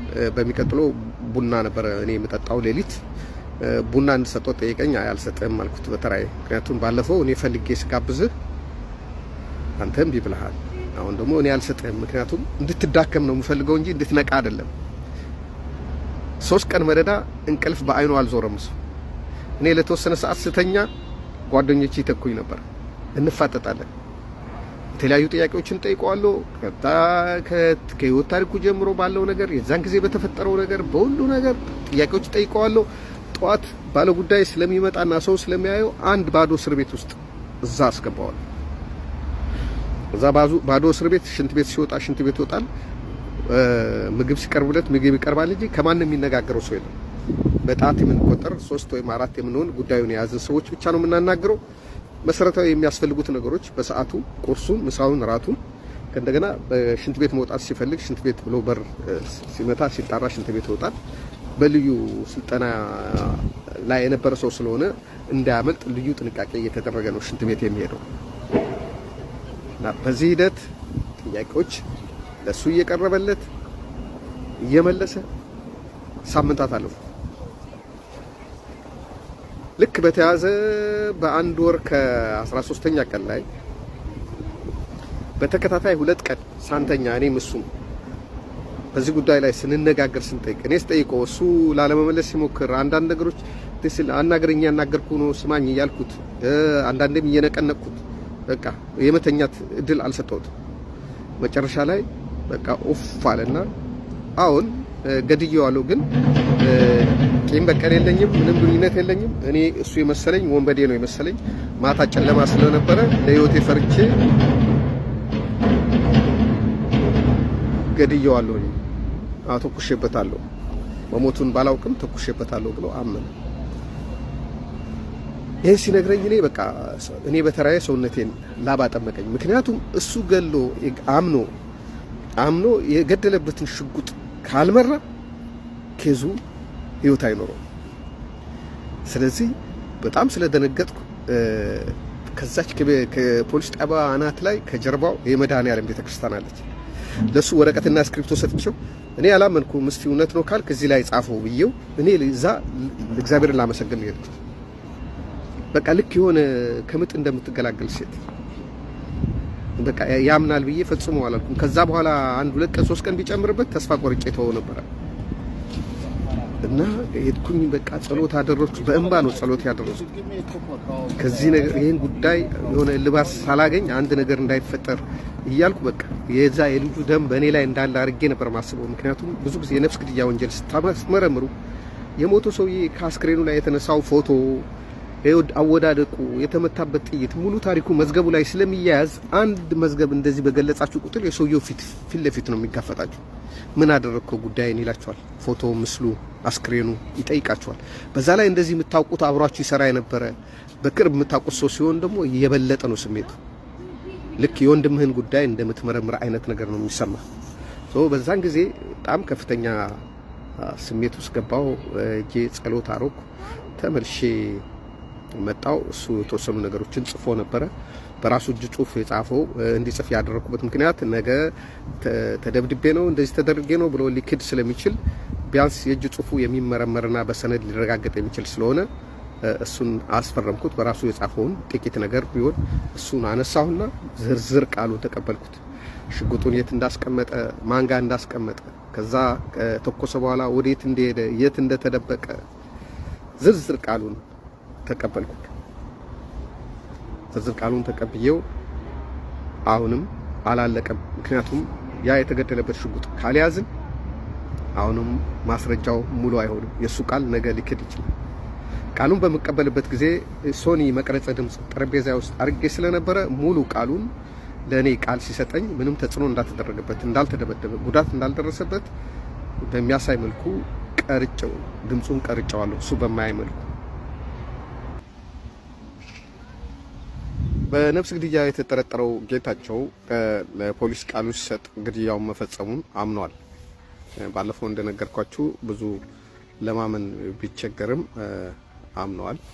ካመነ በኋላ አንዳንድ ተጠርጣሪዎች ለፖሊስ ካመኑ በኋላ ፍርድ ቤት ሲሄዱ ተደብድቤ ነው፣ ተሰቃይቼ ነው፣ በግድ ነው፣ በተጽዕኖ ነው ስለሚሉ ይህን ነገር ለማረጋገጥ በኋላ ችግር እንዳይፈጠር በሚል የፍርድ ቤት ፋይል በመክፈት በወንጀለኛ መቅጫ ሕግ ስነ ስርዓት ቁጥር 35 መሰረት በነጻ ህሊናው ያለማንም አስገዳጅነት ለዳኛው ቃሉን እንዲሰጥ ወስደን በፍርድ ቤት ለዳኛው አምነዋል። ዳኛውም ተጠርጣሪው የሰጠውን ቃል መዝግቦ ግልባጭ ለኛ እንዲሰጠን በመወሰኑት መሰረት ግልባጩን ያመነበትን ከመዝገቡ ጋር አያይዘናል። ከዚያም ያው የሱ ማመን ብቻ በቂ ስላልሆነ የነፍስ ግድያ የተፈጸመበት የሽጉጥ መያዝ ነበረበት። ሽጉጡን ያስቀመጠው ከአቃቂ ከተማ ወደ 30 ኪሎ ሜትር ርቆ ነው፣ ገጠር ውስጥ ነው። ስለዚህ ወደ አስቀመጠበት ቦታ ሊመራን ተስማማን። እኛም እሱን ስናስመራ ምስክር የሚሆኑንን በአካባቢው ታዋቂ የሆኑ ሰዎችን ምስክር የሚሆኑ 4-5 ሰዎችን ጨምረን በአንድ ፖሊስ መኪናና በአንድ በሌላ መኪና ነው ተከታትለን ይሄድ ነው። ጉዟችን ከሌሊቱ 8 ሰዓት ነበረ። ንጋት ከመሆኑ በፊትና እዛ ከመድረታችን በፊት እንዳይነጋብን በመጠንቀቅ ቀድመን በቦታው ላይ በመድረስ የተባለውን ቤት ከበብን። ተጠርጣሪውን መኪና ውስጥ በአጃቢዎች ታስሮ እየተጠበቀ ነበረ፣ በካቴና እንደታሰረ። ከዛ ሲነጋ 12 ሰዓት ሲሆን የከበብነው ቤት ባለቤት አስጠራን። ከበናል። ማንም ሰው ወደ ውጭ መውጣት አይችልም ነበር። ባለቤቱን አስጠራን። ባለቤቱን ካስጠራነው በኋላ አገናኘናቸው። ሽጉጤ እንዲያመጣ ነገረው። ባለቤቱም ምንም ሳያመነታ ሄዶ ማካሮቭ ሽጉጡን ከ5 ጥይቱ ጋር አመጣ ማለት ነው። ይህ እንግዲህ ሽጉጡ 8 ጥይት ነበረው። በ3 ጥይት ሟች ሀጎስን ደረቱ ላይ አካባቢ መጥቶ ከገደለው በኋላ በተረፉት 5 ጥይቶች ከነ ሽጉጡ ወስዶ ሰውየው ጋር በአደራ አስቀምጦ ነበር። እሱን መሳሪያ ይዘን መጣን። ሰውየውንም በምስክርነት ባለቤቱንም እዛ ቤት ያለችውንም አንድ የሰውየውን ዘመድ ሰውየው አምጥቶ መሳሪያውን ሲያስቀምጥ እንደነበሩ እንዳዩ የምስክርነት ቃል ተቀበልን። ይህንንም ይዘን ከመጣን በኋላ ደግሞ ይሄ ብቻም በቂ ስለማይሆን ነገ በፍርድ ቤት አከራካሪ ሊሆን ስለሚችል ያ ሽጉጥ በእርግጥ ሟች የተገደለበት ነው ወይ የሚለውን ለማረጋገጥ ወደ ፎረንሲክ ምርመራ ሽጉጡን ለምርመራ ላክ ነው። እዛ ደግሞ ላቦራቶሪ ምርመራ ተደርጎ በፊት ከተገኙት እርሳስና ቀለህ ጋር በማመሳከር ሟች የተገደለው በዚህ ሽጉጥ መሆኑን ባለሙያዎች አረጋግጦ የፕሮፌሽናል የሆኑ ባለሙያዎች መደምደሚያቸውን በጽሁፍ ሳይንሳዊ በሆነ መንገድ ተንትነው ልከውልናል። በዚህ ተከሳሽ በኩል ያለው መሰብሰብ ያለባቸው ማስረጃዎች ሁሉ ተሰብስቦ አልቋል።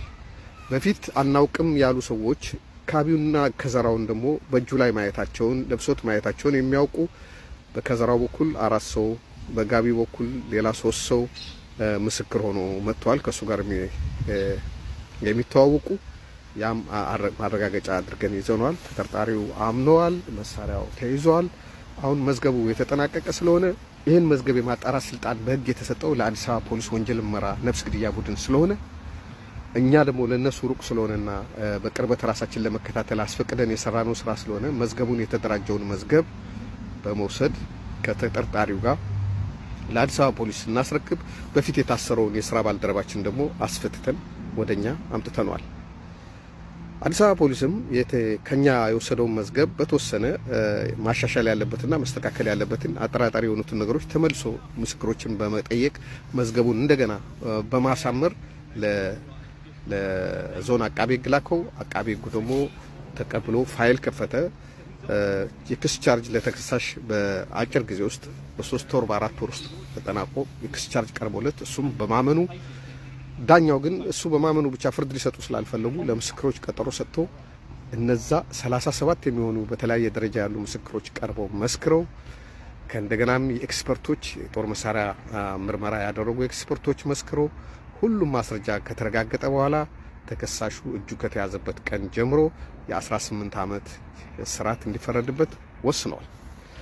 ይህ ቅጣቱ ከበድ ላይል የቻለበት ምክንያት ሌሊት በመሆኑና በእለቱ ፖሊሱ ከላይ የደረበው ካፖርት ሲቪል ካፖርት ስለነበረ ፖሊስ አልመሰለኝም ብሎ በመከራከሩ እንጂ ይሄ እድሜ ልክ ወይም ደግሞ 25 ዓመት ሊያስፈርድ የሚችል ክስ ነበር። ግን በዛን ቀን ፖሊሱ በሞተበት ሰዓት የፖሊስ ካፖርት አልነበረም የለበሰው። ያን ባለመልበሱ ተከሳሹ ትንሽ ለቅጣት ማቅለያ ሊጠቀምበት ይችላል። እኔ ወንጀለኛ ነው የመሰለኝ ራሴን ለማዳን ነው ያደረኩት የሚል ክርክር ነው ያነሳው። ዞሮ ዞሮ ሰዎች አይደለም ፖሊስ የሆነ ሰው አይደለም ሌላም ሰው ቢሆን አንዴ ከተከሰሰ በኋላ ራሱን ነጻ የሚያወጣበትን ጥረት ነው የሚያደርገው እና በዚህ መንገድ የአድካሚ የፖሊስ የወንጀል ምርመራ ታሪክ እዚህ ላይ ተቋጭቷል። እኔ እናንተን ላሳያችሁ እየፈለኩት ፖሊስ ምን ያህል በአንድ ወንጀል ምን ያህል እንደሚደክም እንድታውቁ ነው። እና አንዳንዴ ፖሊስ እንዝላል በመሆን የሚሰራቸው ስህተቶች አንዳንዴ ያልተጠበቁ ነገሮች ቢያደርግም ተቀዳሚ ዋና ስራውና ከባድ ወንጀሎች በሚፈጸሙ ጊዜ ግን እንደዚህ ዋጋ ከፍሎ ቀንና ማታ እንደሚሰራ ሳይንሳዊ የሆኑ ዘዴዎች ታክቲክና ቴክኒክን በማቀናጀት ጥብቅ የሆነ ምርመራ እንደሚያደርግ በዚህ እንደውም የኛ ሀገር ፖሊስ የታደለ መሆኑ በጣም የተወሳሰቡ አንዳንድ በሌላ አካል የተሰሩ ወንጀሎች ካልሆኑ በስተቀር በወንጀል ሰው ነፍስ ግድያ የመሳሰሉ ነገሮች ለማወቅ ፖሊስ ሁሉ ጊዜ እንደሚጣጣርና ውጤት እንደሚያገኝም ለማሳየት ነው። እዚህ በትዕግስት ስለጠበቃችሁኝ የምርመራውን መጨረሻ ለማየት ጓጉታችሁ የተለያየ አስተያየት ለሰጣችሁኝ ለሁላችሁም አመሰግናለሁ። ወደፊት ግን የእናንተንም ስሜት ከአሁን በኋላ ስላነበብኩ ከ2 ከ3 ክፍል የማያልፍ አጫጭር የምርመራ ታሪክ ላወጋችሁ ሞክራለሁ። በዚህ ኮሜንት ሁሉንም ኮሜንት አነባለሁ። እኔ ቲክቶክም ላይ ይሁን ፌስቡክ ማንንም ሰው የሰጠኝን ኮሜንት ችላ አልልም። ከዛ መማርና ማደግ ስለምፈልግ ሁሉንም ኮሜንት አነባለሁ። የእናንተን የሰጣችሁን ኮሜንት ማዕከል በማድረግ የተሻሻሉ ነገሮች ለማቅረብ ሞክራለሁ። ዩቲዩብም ለመክፈት ተዘጋጅቻለሁ። ስለዚህ አሳውቃቸዋለሁ። ለሁሉም አመሰግናለሁ። እግዚአብሔር ይስጥልኝ። ቸር ይግጠመን።